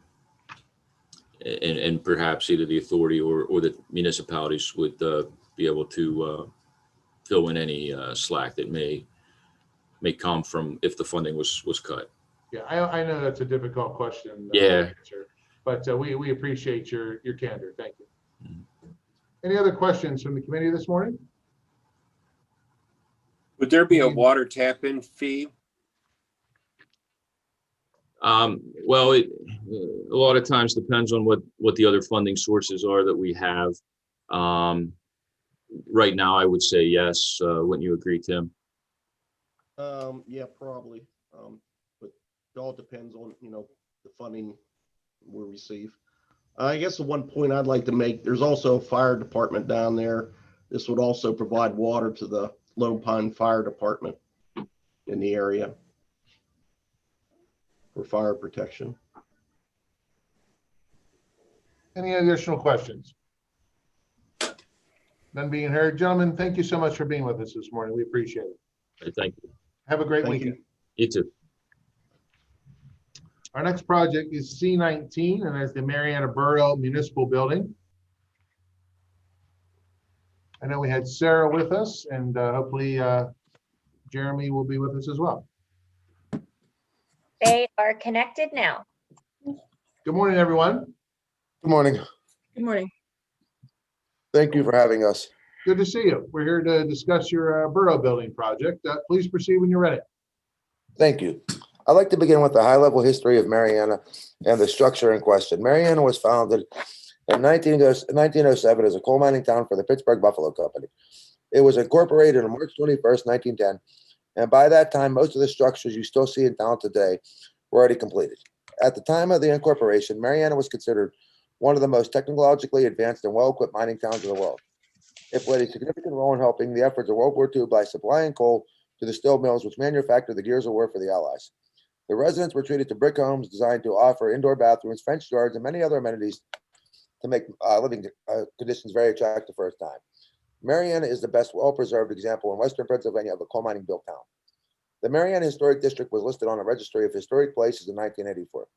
Part of this historic identity is the Mariana Lyceum, originally opened on July 4th, 1910, as the Mariana Arcadia.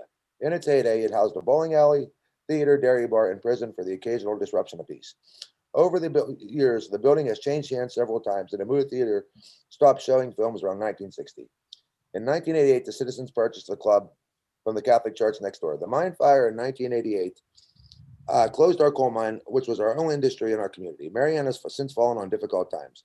Our current borough building is a block structure on a steep hill with very inadequate parking for a government entity, but it would be adequate for a small store. If we were awarded this grant funding, we would have the opportunity to lease our current municipal building to multiple people who are interested in turning it into a community store, which would be fantastic for the whole community, but especially our elderly population, seeing as the closest of any kind of store is 10 miles away. and it would add a business to the local economy. The best part of this proposed project, it will be able to save our last historic gem we have left and turn it into a multi-use facility. It's 6,200 square feet of a preserved time capsule waiting to be molded into something for the 21st century, and yet providing people from anywhere a glimpse into our historic past. I apologize. We intend to use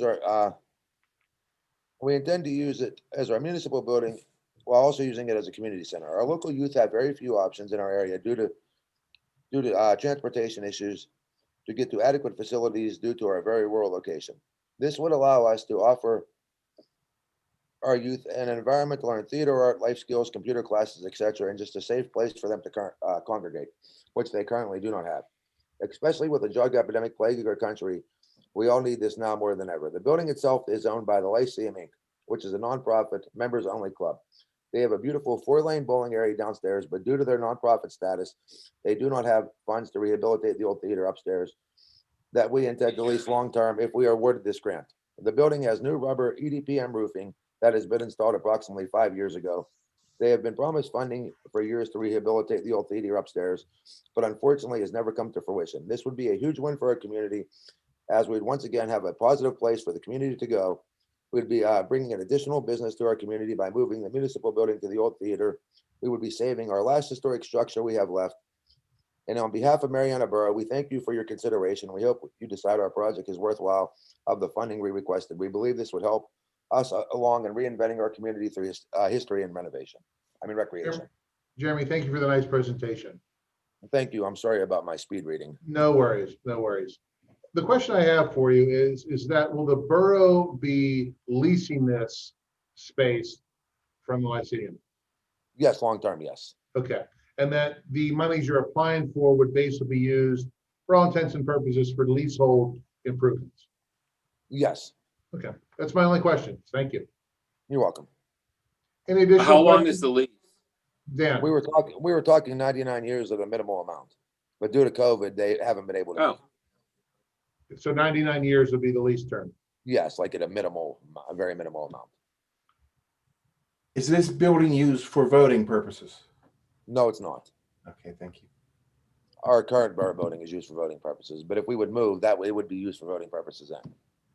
Thank you. You're welcome. Any other questions from the committee? None being heard. Gentlemen, thank you so much for your time this morning, for the good work you and Mariana as well. I hope you guys really consider this because our kids have nothing to do. You know, we want to make a community center. This is a beautiful space. I don't know if you gentlemen have seen the pictures. Have they been forwarded to you? Yes, we have them.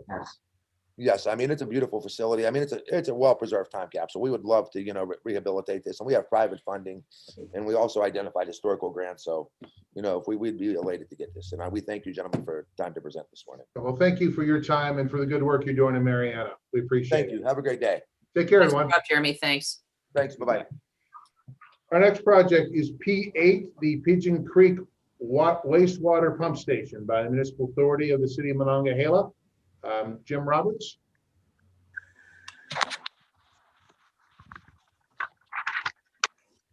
Hello. Good morning. How are you? Good. How are you? Fine, thank you. Before we start, Mayor Gary, is this connected with the City of Monongahela? In a roundabout way, yes. I'll leave the room, sir. Perfect. Thank you. All right, Mr. Roberts, we're ready when you are. Okay. Hi, gentlemen. You hear me? Good morning. Yes, we can hear you. Okay, I think our engineer's hopping on right now. Yes, can you hear me? Yes, Hey, we Mark. can. Good morning. Good morning, very good. Floor is yours, Mark. Okay, yes, my name is Mark Scally, engineer for Hatch, representing the Municipal Authority of the City of Monongahela. With me is James Roberts, the general manager, as well as Alan Velicki, board member for the authority. There was a distribution that was sent out electronically as a PDF.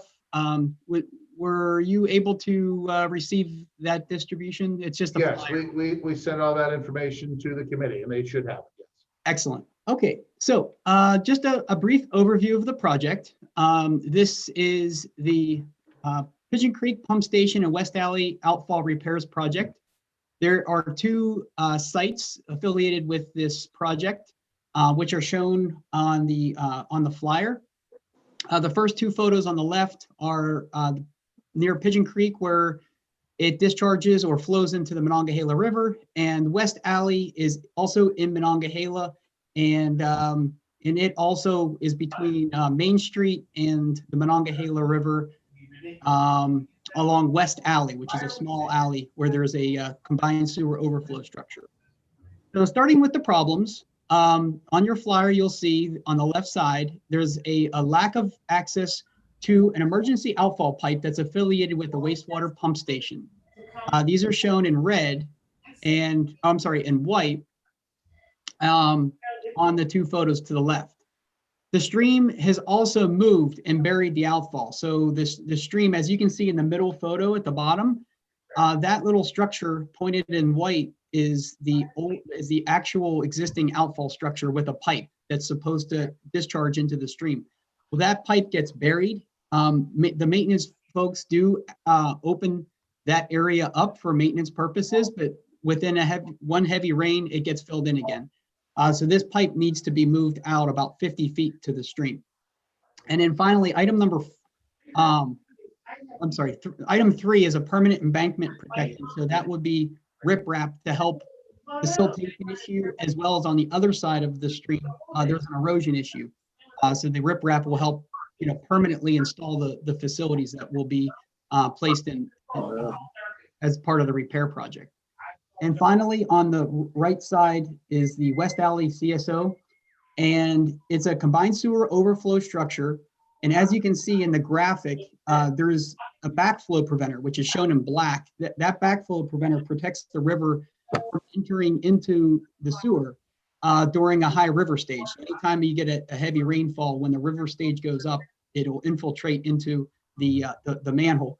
So the backflow preventer is working properly, but around the pipe, we're getting some infiltration. Above the graphic, you'll see a hydrograph. Basically, it's a computerized model, and this shows the flow monitoring information. And where it goes below the line is actually backflow. That's from the river coming into the system. And from a regulatory standpoint, we have to eliminate those. And what we're proposing to do is to repair, make some modifications to the outfall structure so that it can better protect the river from entering the system. So what we're requesting from the authority is the total project amount is $75,000. For LSA grants, we're requesting $60,000, and there's a $15,000 local match. So that would be through the surplus fund from the authority. And that's about a 20% match. The authority is planning to do this project regardless of whether they're successful with the grant or not. And also, if depending on the funds that are available, if there's less funds available than the $60,000 that's being requested, that would not impact the project. The project is still going to happen, and the authority would request whatever funds that they would be able to obtain through this grant application. Thank you. And finally, just a couple other projects going on right now are CIP lining work that we did on Main Street to help reduce infiltration. There's some replacement pumps that we just purchased, the second of 3 at the influent pump chamber. And we're doing digester cleaning as we speak. And there's flow meter replacements for 4 vaults that are happening right now as well. Okay, thank you very much. Thank you very much.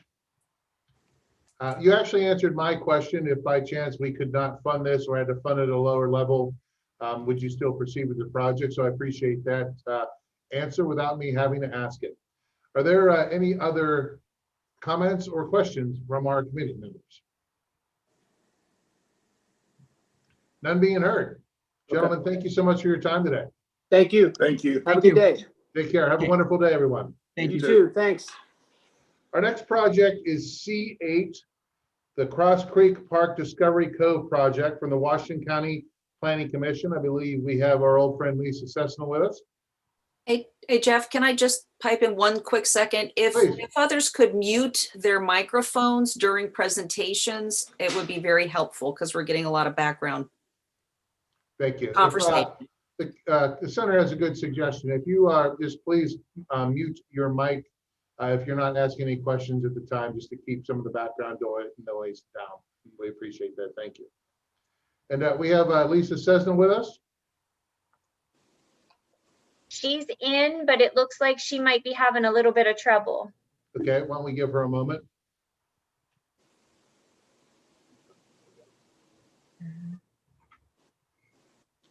Mayor Gary could rejoin us. And this particular project, as it is connected with the County of Washington, we're going to ask John Haynes and Josh Hatfield to please excuse themselves from this discussion.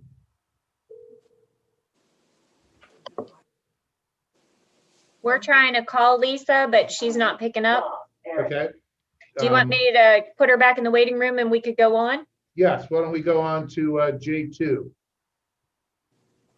So Josh and I should stick around? Yeah, please stick around until we get Lisa on the line. Okay, so I'm letting in Dawn and Michael Lucas. Good. Hi.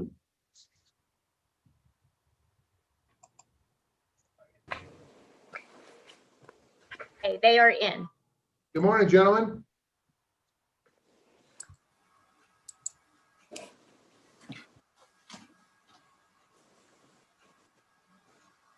Gentlemen, can you hear us this morning? Yes. Hey, good morning. How are you? Wonderful. How are you? Very good. Good to see you, Don. Good to see you, Jeff. And is the good doctor with us too? Dr. Lucas is with us, and then also joining us, Aaron Scott, our facilities director, will be on in case there's any technical questions. Thank you. We're looking forward to hearing about your STEM mechanics project. Please start when you're ready. All right. Thank you. Good morning, everyone. Really appreciate this time. We'll get started on our presentation.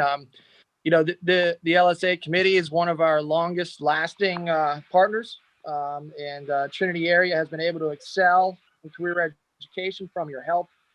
Believe it or not, this is year 6 for us coming to the LSA committee to help us with a community project. Of course, we will be offering matching funds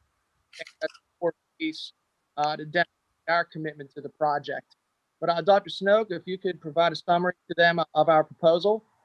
Certainly. The previous 5-year programs have tied into STEAM, have tied into technology, have tied into career, and that's what we want to continue to do. So last year we received grant funding from the LSA for the purpose of building a building for our vocational programs, because some of them take more space than others, obviously, and space is always a premium. Our intention is to move forward with that. We have not done that at this point due to the pandemic. So I spoke with Carrie Fox at the Redevelopment Authority and explained that our intention is to move forward this spring with the building.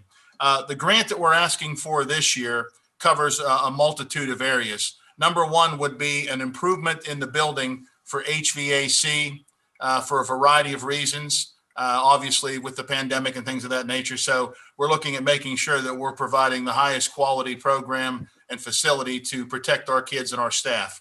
The second part of the program would be to buy 4 washer jets. They're a desktop water jet. So it's a small CNC type machine that will cut a variety of different materials. We can work again with a variety of nonprofits in the area.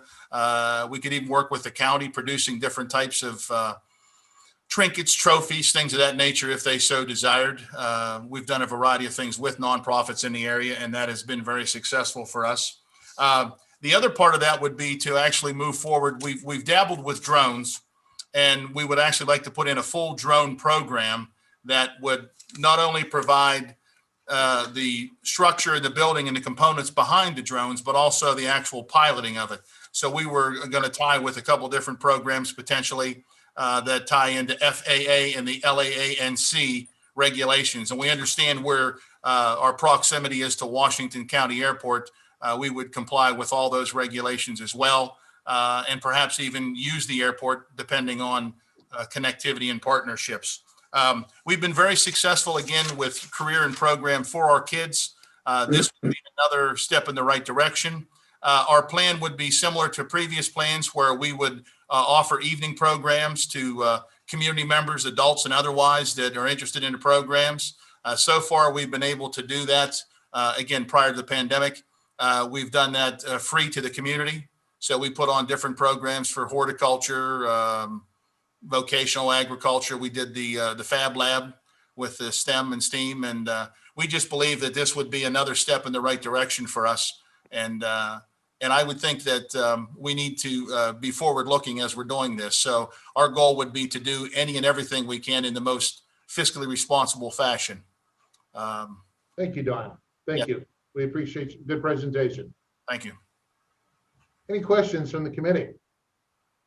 I just wanted to say, I think every dollar that you've gotten from the LSA for all of these different projects has really educated a whole new generation of thinkers, entrepreneurs, hardworking folks. And I'm guessing that they're going to want to stay right here in Washington County. And that's a resource that you can't even count the ROI on that. Question about the drone program. How many students do you think you might be able to train to work with for this this grant? Any ideas? Well, my initial response would be that we've had a section or two of classes already with the drones that we are using. The students actually through the laser cutters and different things are creating their own drones, as well as we have some pre-manufactured DJI-3 Phantoms. My guess would be we'd start off with probably between 30 and 40 kids the first year. And then I see that us pushing some of those rudimentary drone skills and sets into perhaps the middle school, maybe even down the road into the elementary school system, because the technology is something that is here and it's being used in a variety of settings, not only for military, but for basic tasks such as delivery of packages, things like that. But the idea would be to potentially even extend a partnership with CCBC to do the drone pilot. And that would potentially lead into, if we can get some space at Washington County Airport from a partnership, then we could look at doing an actual pilot and then perhaps even air traffic controller. But those are pie in the sky thoughts at this point. But I would say we'd have 30 to 40 kids the first year, and then it would probably maybe 40 to 60 the second year. Mm-hmm. And the connections that you already have and will have with different industry professionals when it comes to facilitating, careers in those fields, it's just going to keep opening up. So I just was curious about that. Thank you very much. Thank you. Thank you, Senator. Any additional questions? None being heard. Thank you for being with us this morning, gentlemen. And Dr. Lucas, I like the Trinity blue tie. Oh, yeah. I got to keep it blue. Trinity blue. Absolutely. Thank you, everyone, for your time. Greatly appreciated. Thank you. Have a great day, folks. Thank you. And thanks for your good work. Thank you. Thanks. Carrie, do we have our Lisa back by chance? We do. Let's try her again. Perfect. And again, I would remind both Josh and John, if you would recuse yourself, please.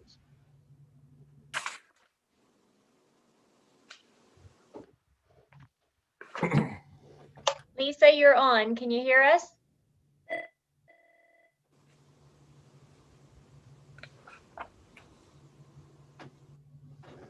Lisa, good morning. Can you hear us?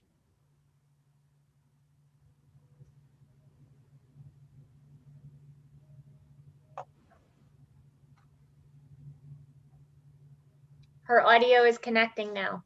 Okay, thank you. Lisa, are you on? I am here. Good morning, Lisa. Good morning. How's everybody? We're doing well, thank you. Good. Looking forward to hearing about Discovery Cove. How are you now? Good morning. Good morning. How's it down in Florida? Bill? I'm not answering that.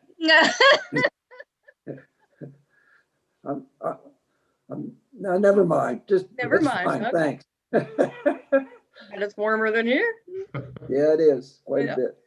Well, good morning, Lisa. We're looking Good morning. forward to hearing about Discovery Cove. Okay. I'll just go ahead and get started. Please. Okay. Just a quick description of the project. It's on the Route 50 side of Cross Creek County Park, so the Avella side of the park. And it's just basically an expansion of services over there. So we recognize that there's portions of the park that, and especially the lake, that you can't really access easily right now. So we're slowly chipping away at that issue and also trying to build a trail system that eventually will go around the entire lake. This project addresses those. So it's a portion, another segment of trail that takes you from where you come in on off of Route 50 on County Park Road and brings you over to kind of where the first little finger of the lake, is, and brings you a trail into there. And around too, so we'll allow some shoreline access for fishing or just for whatever activity around those two little fingers of the lake that you can't access right now, as well as some additional fishing piers, a boardwalk for people to use, parking areas. So it's just some amenities. The existing, if you're familiar with that portion of Cross Creek Park, the existing handicap fishing pier will be replaced with a much bigger, very similar to the one that's on the 844 side of Cross Creek Park. And then, as we said, some additional ones as well. So it just provides, some access to the lake and portions of the park that you can see right now, but you can't really get to. The reason I applied, and there's probably questions with regard to funding. We have 3 different projects that are going on in Cross Creek Park. Not necessarily the way I wanted to run them. We had kind of started design at different times. However, they all got bogged down in DEP with the permitting process. And lo and behold, now they all got released around the same time. And so we're looking at, a few $1 million worth of projects that now were supposed to be phased over the course of literally 3 years. That DEP said our permitting process took 2 to 3 years for some of these projects. So nevertheless, that's my whine on that, but that's why. So I've gone off of other funding sources. I've applied for grants for 2 other projects that are proposed in the park, and I miraculously have the permits for all of them now. So not trying to compete against one another with our tried with different funding sources for the different projects. Questions? Understood. Any questions from the committee? I just have a comment. Great job, Lisa, on the Parks Department. I didn't Cross Creek and Mingo. Thank you. Those parks really look nice, and they're so updated with everything they need that it's a good job. Yeah, thank you. I mean, we're trying to put a big investment into the parks. I mean, it's the one thing that anybody can feel as if they can see and feel and use their tax dollars. So it's a big priority for the commissioners. Yeah, Lisa, I'd like to echo that as well. As you know, with our representative of tourism, Mingo, Cross Creek has been invaluable in helping us to attract people, not only visitors, but residents to Washington County. And those continued investments in those parks have been beneficial. And we certainly appreciate everything planning's doing to keeping that moving forward. And we have sure noticed an increase, after obviously 2020, the parks have been very popular, and I anticipate that we're going to see that continue now. Now that people kind of know they're there, and it's just a fun, it's a good day, a low cost, good day for families. So you've been invaluable partners with us in tourism, and we appreciate it. And also, while I have you, please let me also compliment you with Jeff Lighthouser, who's been invaluable to this committee in helping us understand water and sewage projects more in depth. So we appreciate that as well. Yep, you're welcome. Any other questions for Lisa? I think we've flattered her enough this morning. All right, guys, enjoy. Thank you. Thank you so much, Lisa. We appreciate it. Take care. Bye-bye. Bye. Our next project is C24, the Rolling Hills Park Aquatic Center from Peters Township. And I believe we have Paul Lauer with us this morning.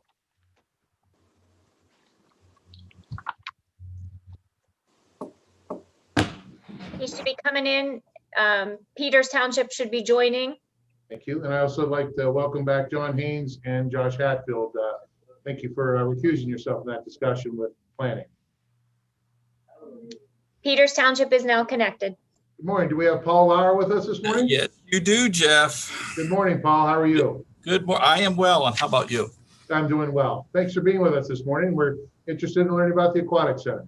Well, okay. One of the things that I had done prior was to submit to Vicki a couple drawings, renderings, and I didn't know whether people had a chance to see those.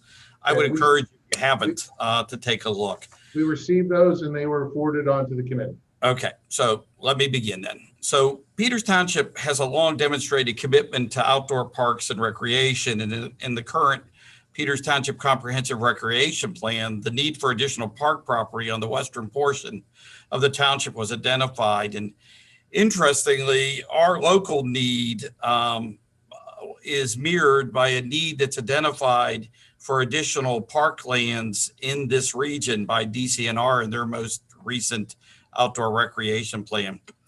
To address this need, Peters Township acquired 90 acres of the former Rolling Hills Country Club for the purpose of creating Rolling Hills Park. The township immediately set about developing a master plan for the site, as well as the construction of a roadway designed to provide access to the new high school in Rolling Hills Park. In 2020, Peters Township Council led a contract for the first phase of the park's development. To date, the township has spent or committed over $15 million for the acquisition and development of Rolling Hills Park. And for the most part, this has been funded with local tax dollars. An outdoor community aquatics facility has always been the most requested facility by community members. The main constraint to building this type of facility was that we simply did not have suitable property to house it. When the township decided to purchase the Rolling Hills property, the constraint no longer existed. When we engaged Mackin Engineers to do a master plan for the park, they were instructed by the Peters Township Council to dedicate space in the master plan for an aquatics facility. In 2020, a design team led by Kimball Broquette Architecture was engaged by the township to design the Rolling Hills Park Aquatic Center. As part of the design process, a market study was commissioned by the township, which established that there exists a need for this type of facility not only in Peters Township, but throughout Washington County. Peters Township Council has endorsed and committed our local resources to designing and constructing a regional aquatics facility. There is no other publicly outdoor aquatics facility in southwestern Pennsylvania similar to that which is being designed. The design of the facility is still a work in progress, but the construction estimates based upon the preliminary design are between $10.5 and $11.5 million. Under the LSA program, we are seeking $500,000 to assist with the acquisition and installation of aquatic amenities such as slides, climbing walls, aquatic playground structures, spray park elements, diving boards, rope swings, and furnishings for the aquatic center. This portion of the project will be let in early 2022. The aquatic center is scheduled to be open to the public on Memorial Day of 2022. So if you have any questions, I could try to answer those. Thank you, Paul. Very nice presentation. Any questions from the committee this morning?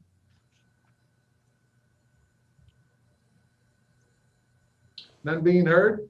Any questions? Paul, I think it was pretty self-explanatory. Thank you very much. Thank you for your time. Paul, thank you, and have a wonderful day. And thanks for all you do in Peters. Thank you.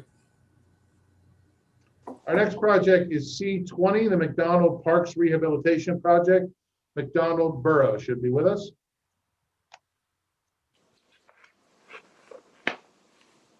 His audio is still connecting. He looks like he's connected now. Thank you. Do we have Philip Boggs with us this morning? You do. Good morning. Good morning. How are you?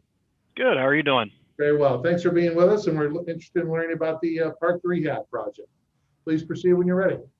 Sounds good. Thank you. Again, my name is Philip Boggs. I'm with the McDonald Borough. I'm a council member.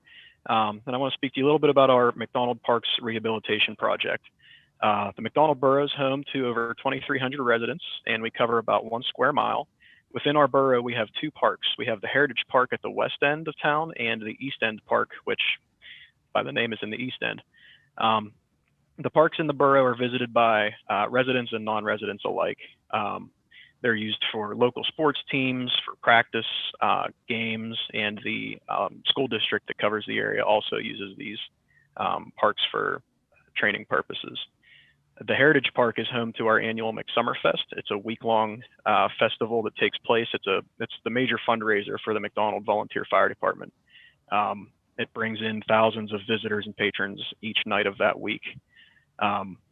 the playground equipment itself in the park has not been updated in at least 20 years. I'd be willing to bet it's longer than that. It's starting to become unsafe. The paint is chipping. Some of the equipment's beginning to rust, and it's showing its age and deteriorating. The surfacing underneath of those playgrounds are also, deteriorating. It's mulch right now, which is inexpensive, but has to be replaced fairly frequently and can pose some safety concerns as well.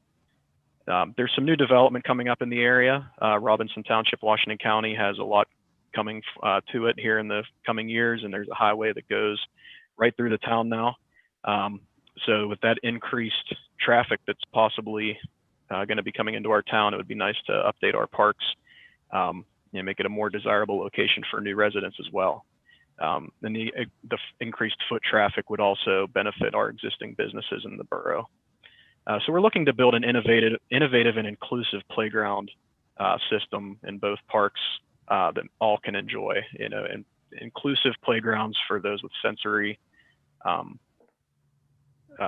handicaps and such like that.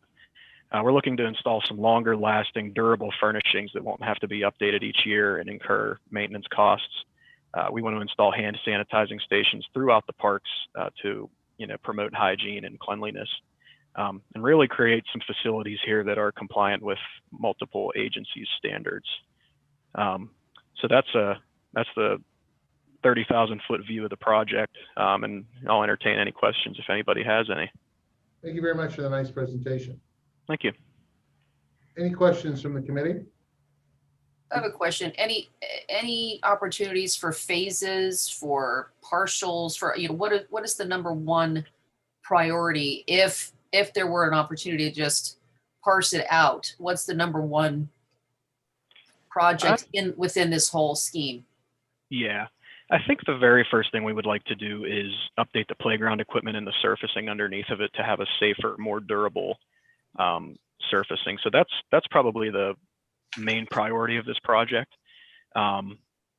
We did actually receive some funding after we had put in for this LSA grant. I can't remember, community block program, I think it was.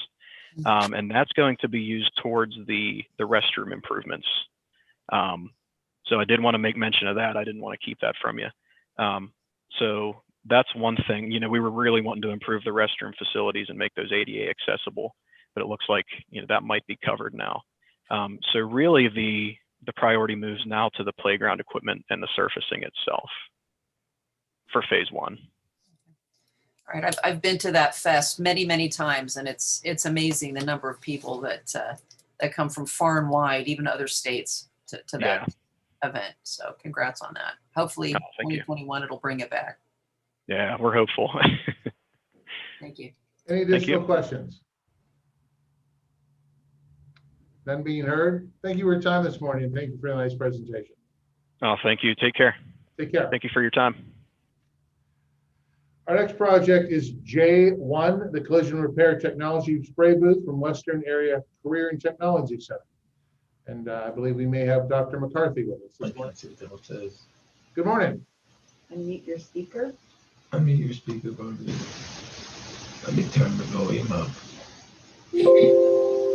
Hello. Good morning, Dr. McCarthy. How are you? I'm good. How are you? Good. Nice to see you. Good seeing you too. I'm really interested in learning about the collision repair spray booth. Great. So you're interested in why we put the grant in? We are very interested in that and looking forward to your presentation. Alrighty. Thank you. I have Kim Sigmund with me as well, if you can see her in the corner. Yes, good morning. Good morning. We submitted the application for the demolition of the existing paint booth, the purchase and the installation of a Global Ultra XD downdraft spray paint booth for the Collision Repair Technology program. This technology is listed as one of the high priority occupations for the Southwest Corner workforce development areas, with possible wages ranging between starting at $32,000 to the max of $53,000, depending on experience and skills. Currently, our enrollment for this program is at 27. The center originally installed a DeVilbiss 2000 Performer system prior to 1997. And since its installation, we have been able to repair as needed but it has come time to where the parts are no longer able to be found. The Collision Repair Occupational Advisory Committee, which is comprised of individuals in this occupation, have recommended the purchase for the past couple years. The new technologies available on the system are aligned with industry requirements and standards, and students will be able to train for a career in the industry, leaving little on-the-job training when the students are hired. This booth can also be used as a training site for local businesses and industry as they require specialized training updates for their employees. Thank you. Yeah, the question, or more so comment that I may have, and I think you just may have answered it, is that I know with the Chamber of Commerce, many of our local auto dealers, auto body shops, I mean, they are looking for people to do auto work, painting, things of that nature. Have you given any thought into allowing private companies such as that to come in and perhaps, train on this facility? In the evenings, of course. We have an adult education program that's an option that any company that wants to come in to use the facility and any of our technologies has the ability to do that. Our adult ed puts programs together. We do safety inspection, emissions, that's done in the automotive. We just haven't been approached by any company to do anything in automotive. We did do some things with US Steel where we offered that as a course. If they wanted to come in to do auto detailing, auto finishing, they just hadn't taken advantage of that. Okay, thank you. Any additional questions from the committee? Is this grant for one booth? Is that correct? Yes. One booth? Yes. Okay. How many students would be using this booth, like in a year or enrolled in the program? Currently, our enrollment in the program is 27. Okay. And that changes annually. We'll get new students that we'll start recruiting for in March. And then when we start school in August, our first year students will change that number. And then every year we add new first year students. We're a 3-year program. Any additional questions? None being heard. Thank you both for your time this morning. Thank you. And for the good work you guys do at Western Area. We appreciate it. Thank you. You're welcome.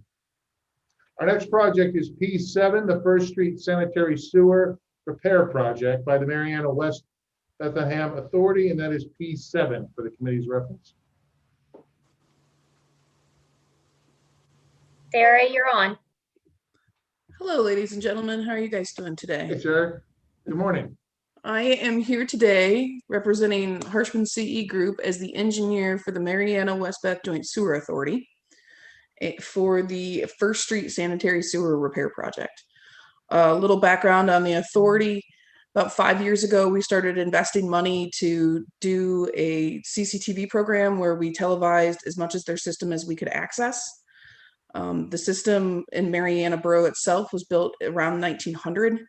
And the system in West Beth was built in 1985. Between 1985 and 2015, there wasn't much maintenance done besides just a general break repair here and there. The televising identified several areas that we needed to repair. The first of which was a broken section of pipe that was over the hill in Mariana Borough.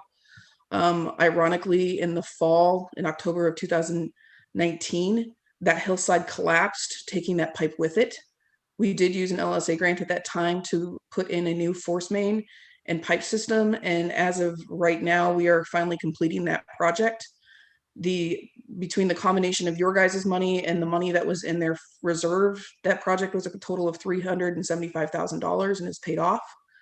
But moving forward, we really want to try to focus on fixing some of the other repairs that were identified during the CCTV program. So one of the ones that we found was there's a small pipe collapse underneath the public parking lot between First Street and the Lyceum building. As you heard earlier from Mariana Borough, who's our project sponsor, they're looking to move their municipal building down to the Lyceum building and utilize that parking lot. We'd like to go in and remove and replace that section of pipe that's collapsed for the purposes of improving the flow and taking out any environmental hazards. So with that, we're asking for a 50% match. We still have monies in our bank that we're using, but we would like some assistance if we could. The other big slide project and pump station has pretty much drained most of the authority's reserves. And you're So, but requesting about 22,000, is that correct? yes, correct. Thank you. So it's a small section of pipe. Some of that cost is because we have to open cut it and we have to put in an asphalt parking lot on top of it. So that's Any it. question? Oh, I'm sorry. I apologize, Sarah. No, you're fine. You're fine. Interrupted you. Any questions from the committee? It's pretty straightforward. Yeah, it's a pretty straightforward project. Yeah. It's small. We're really trying to work to make sure that the authority keeps maintaining their system as they move forward to keep it up and running for the residents of Marianna and West Bath. Any additional questions from the committee?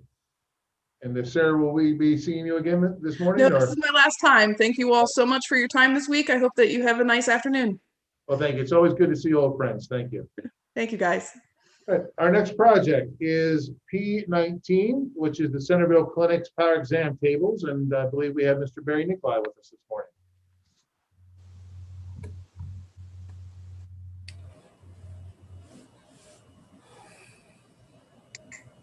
Barry, you are connected. Good morning, everyone. Barry, good morning. How are you? I am well, thank you. I believe that we have Pam Voigthofer also in the waiting room.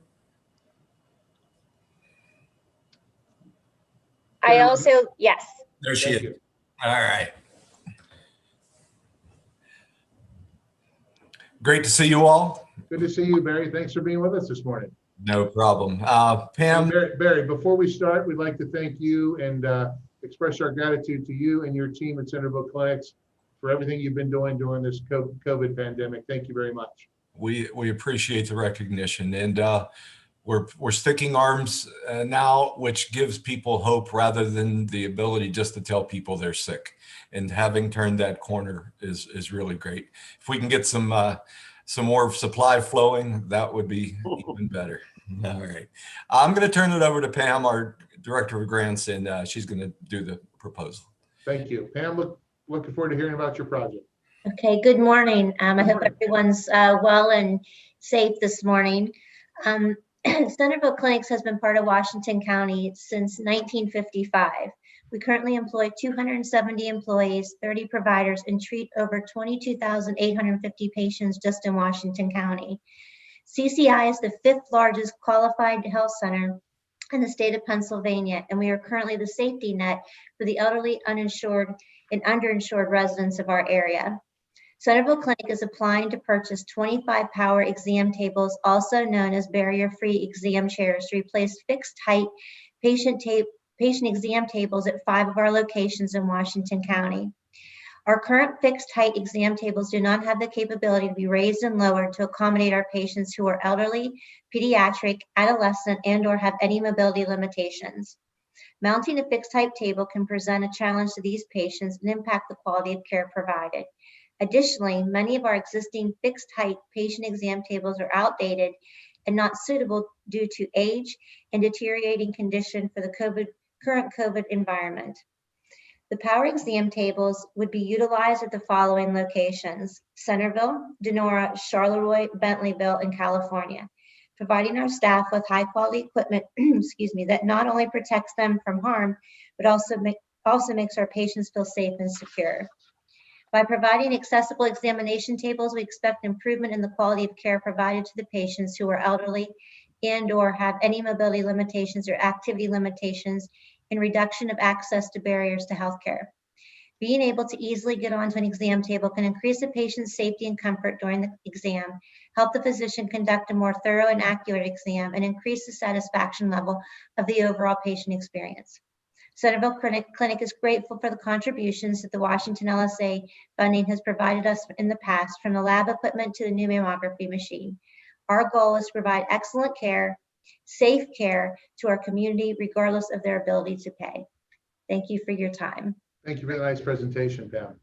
I just have one question for you. How many patients approximately do you serve, or residents, or however you identify that?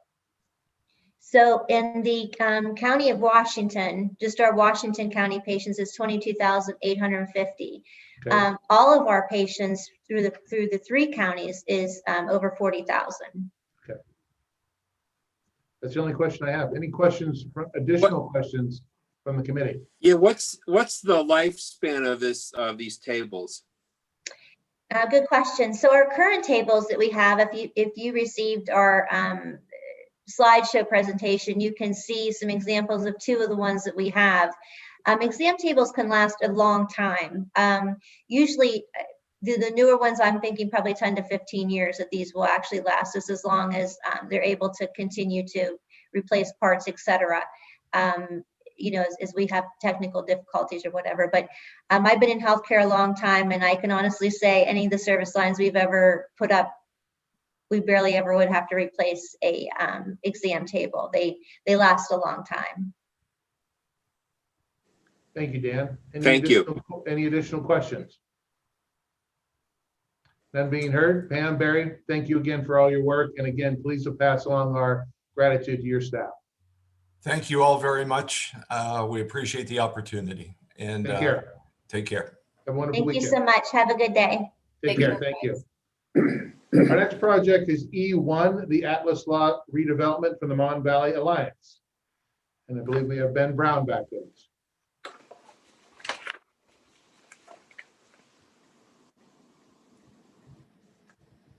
In project E1 for the committee's reference, pass along our gratitude to your staff. Ben, you're on. Thank you. Good morning. Are we ready? We are ready. Long-time listener, first-time caller, right? Oh, second-time caller. I came in. You're ready. You're second-time caller. But hopefully I'm your last presentation, and you get. No, to... we have a few more, but fair getting enough. time. I'll keep it brief. Please proceed, Ben. Thank you. Thank you. I appreciate your time again. This request is for $486,000 of LSA funding to combine with $486,000 of Mon Valley Alliance internal funding to build about $1 million medical grade office facility in downtown Charleroi at the former Atlas building site. Approximately 4 to 5 years ago, the Atlas building was a brick warehouse building in downtown Charleroi. The bricks were falling onto the street, and it was condemned and crumbling around it. It was owned by the Charleroi Area School District. They had taken it over for lack of payment of back taxes. So we were brought in, worked with the school district and with the borough to acquire the building from the school district. We then proceeded to demolish the building. And since that time, we've total between the Mon Valley Alliance and the borough of Charleroi have invested about $140,000 into this site. We've had it on the market for sale for a little over 2.5 years with no significant private interest to rebuild on the site. So what we're proposing to do would be the final step of a blight remediation project here in Charleroi. We're looking to prove that our downtowns can be utilized by successful businesses, creating jobs, supporting the tax base. The need is really, about 2 years ago, we went through the Mon Valley with a medical office facility looking for a new space in the area. And what we found is we have a lot of vacant properties in our downtowns, but they are not ADA compliant. They don't have fire suppression systems. They don't have parking. They don't have loading, unloading zones, all of the things that we need in modern buildings. So we do believe our downtowns can host modern businesses, especially healthcare related type of facilities. And we believe this building will show that and support that. So the project is ready to go. We obviously own the land. We have completed the preliminary engineering on this. The funding is secured on our side, and we are ready to proceed. We consider this an economic impact project. And for that, we reached out to Washington Jefferson College, who provided us a report, which hopefully you have a copy of, showing that this LSA investment would produce about $1.1 million in economic development just for the construction period. We're projecting about $660,000 of annual payrolls out of this facility. And then the Southwestern Pennsylvania Commission provided a report showing this should produce about $1.5 million in annual economic benefit to the area. Annual taxes right now are about $400 on the property. With the new facility, we're projecting about $7,200 in annual taxes, which is about $220,000 in property taxes over a 30-year lifespan. And of course, this LSA request is coming with support from the Borough of Charleroi and the Charleroi Area School District. This site is the entrance to the new Charleroi Stadium Riverfront Park project. We're actually going out to bid on that next Monday, the 25th. So that will be built and complete this year. So we're looking forward to that project as well. So I'd be glad to take any questions on this and see how I can help. Thank you, Ben. Any questions from our committee members? Ben, who's going to own the building? Is it going to be you guys or the school district, or who will ultimately own the building? Absolutely. We will own the building. Okay. Manage the building and lease out the building. There would be an option at some point. The way we try to do the economic development projects, we like to have owners in the buildings that have the businesses that own the facility themselves long term, because we find that keeps them in a community versus leasing. So our intention, of course, would be to lease this facility, get a new business started, bring them in, let them grow, and some point in the future potentially looking at selling it to them. One of the questions I do get asked is, where does our funding come from on our side? So as you are aware, last year we were able to sell 20 acres in the Alta Vista Industrial Park for the new project there that SunCap is preparing. And so we use that funding to invest in these downtown blight remediation projects. Thank you. Thank you, Dan. Any additional questions? Just to comment, I'm just very glad that there's a lot of attention being paid to Charleroi, which was in a very rapid downward spiral. So it's very nice to see that there's, still a pulse. And thanks for the CPR. There is, Senator, and thank you very much. We're also we have ourselves have invested about $550,000 of internal funding into Charleroi in the last couple of years with some major projects. So the last I'll mention the regional enterprise zone that we recently got approved a couple of months ago. We were just able to get $2.4 million in state grants to 6 individual businesses in the valley, Charleroi being one of the communities there. So we are glad to support it in the entire Mon Valley and Charleroi. Thanks, Ken. Thank you. Any additional questions for Ben? None being heard. Ben, again, thank you for being with us this morning and also for all your work in the Mon Valley. We appreciate it. Thank you very much. My pleasure. Take care. You too. Our next project is P16, the North Charleroi Secondary Feed Waterline Project by the Borough of Charleroi. And then immediately following, we have P30, the mechanical bar screen, which is also a project from the Authority of Charleroi. And I believe we have Mr. Cardinal with us this morning. Charles, your audio is now connected. Yes, okay. Good morning. How are you? Good morning. My name is Charles Cardinal. I'm the general manager with the Authority of Borough of Charleroi. Also here on behalf of the authority is Sam Gibson, our consulting engineer, and he's also our construction project manager. So good morning, gentlemen. Good morning. The first project we're going to discuss is the North Charleroi Secondary Feed Waterline Project. So please proceed when you're ready. Okay, Sam, I'll let Sam go ahead with this. Yep. So I sent over a fact sheet. I don't know if everybody has a copy of that, just some background information. We received it and sent it along to the committee. Okay, very good. So just some background on the authority. The board is a board of 5 members. They provide water service to 12 communities in or around the Charleroi area. About 10,500 customers in total in their system. Over the last decade or so, they've spent quite a bit of money, maintaining their system. From the plant to pump stations to tanks to water lines, just a slew of projects over the last decade or so, with many more planned here in the future. Currently, we have about 5 waterline projects planned for the authority, all of which are in design in some phase. The State Route 481 project is about ready to bid. There's 2 more in design, and then just a couple that we're working on progressing forward here in the very near future. The current project is one that we're about 85-90% complete on design. It's about 1,500 feet of 8-inch water line. There's a valley between Charleroi and North Charleroi. There used to be 2 feeds that would feed from Charleroi to North Charleroi.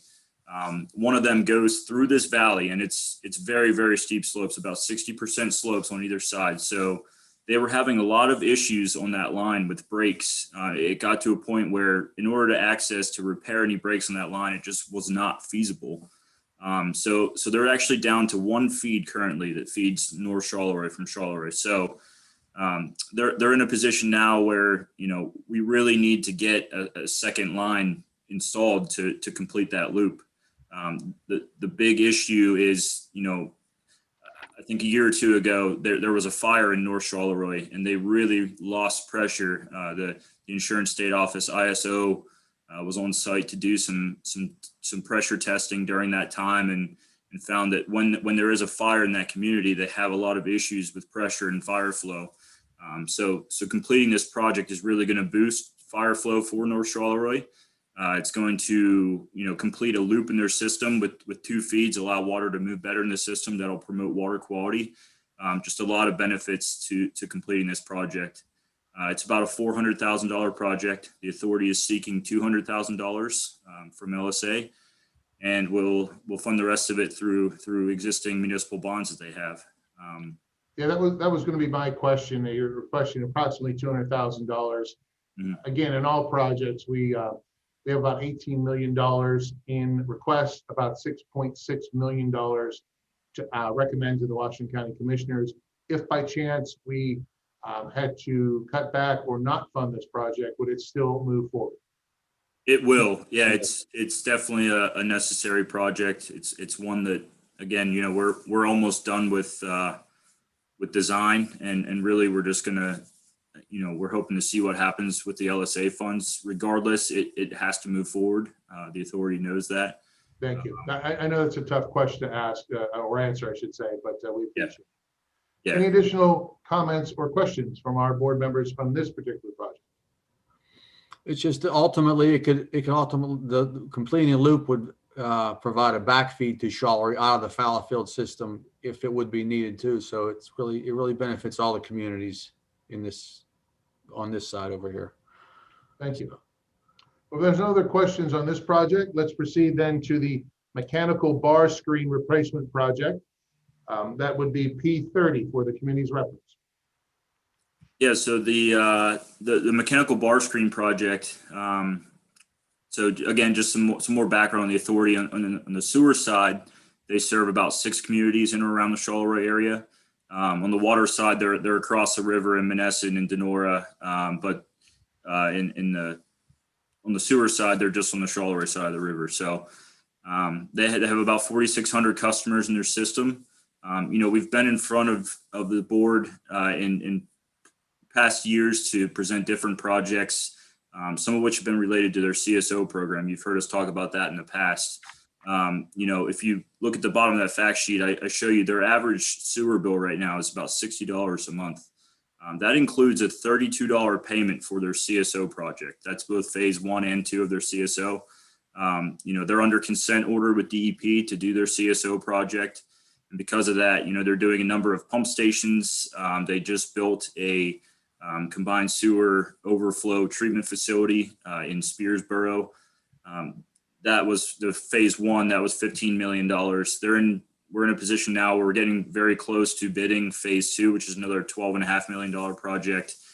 So of the $60 a month that an average user is paying, $32 of that is to their CSO. So they, recently just had that.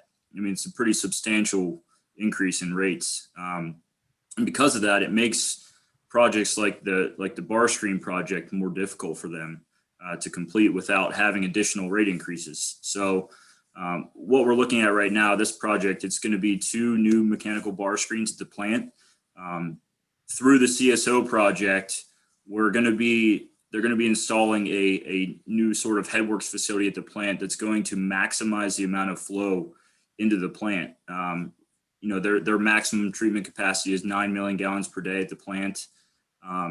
One thing DEP really wanted to see through their CSO project was maximizing that flow for treatment. So we're going to be sending the maximum amount of flow at all times during wet weather events into the facility, and that makes it even more critical to properly screen the influent flow into the plant. So the screens that are there now are not effectively screening the influent. They're getting a lot of rags.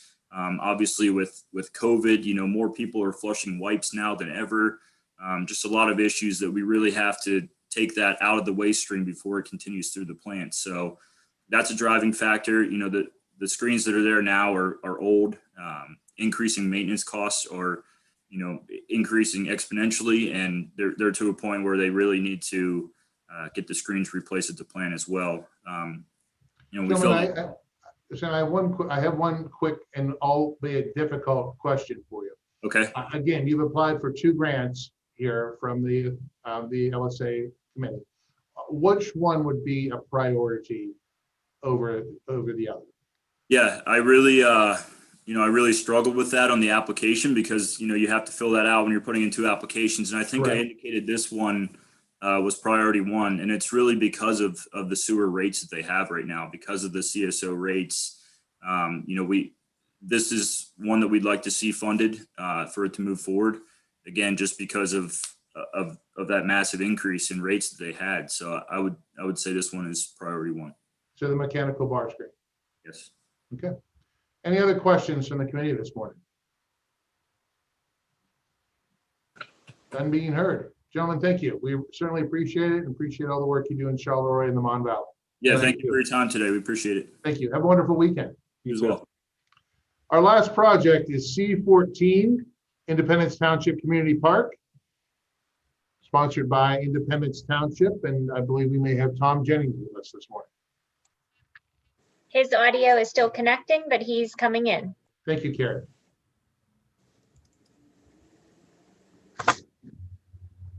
Good morning. Good morning, Tom. How are you? I am doing fantastic. I thought you guys forgot me. No, we couldn't forget you in Independence Township. So I went out to get breakfast and then I came. Well, thank you for being with us this morning, and we're interested in learning about the community park project. Okay, this is phase 3A of the Independence Township Community Park. It's the finish of the first 3 phases right now. We've gotten 3 grants from the DCNR and the DCED, and we're in the process of finishing that, and we are in dire need of restrooms. So basically, to explain our park, it includes 4 pavilions. The sport court is going up. We're sending it out to bid this month. And then we also have the walking trails. They're fully functional.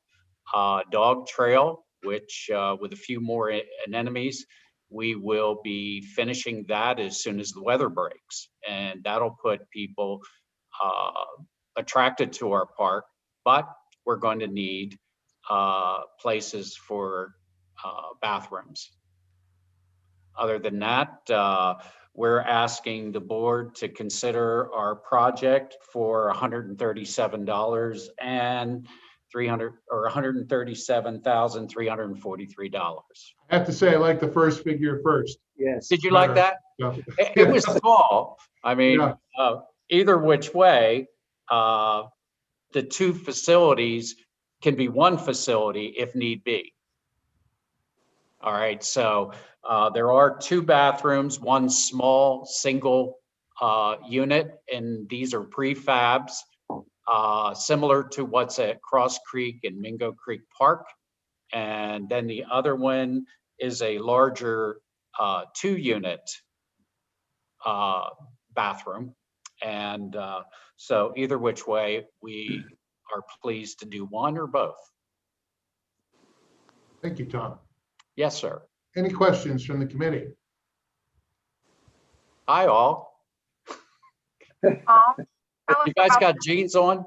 Tom, Tom, we have about Rachel. match? I'm sorry, I didn't hear you, Rachel. Will you tell us about your match? My match. Oh, my match. The match that we have is from the DCED.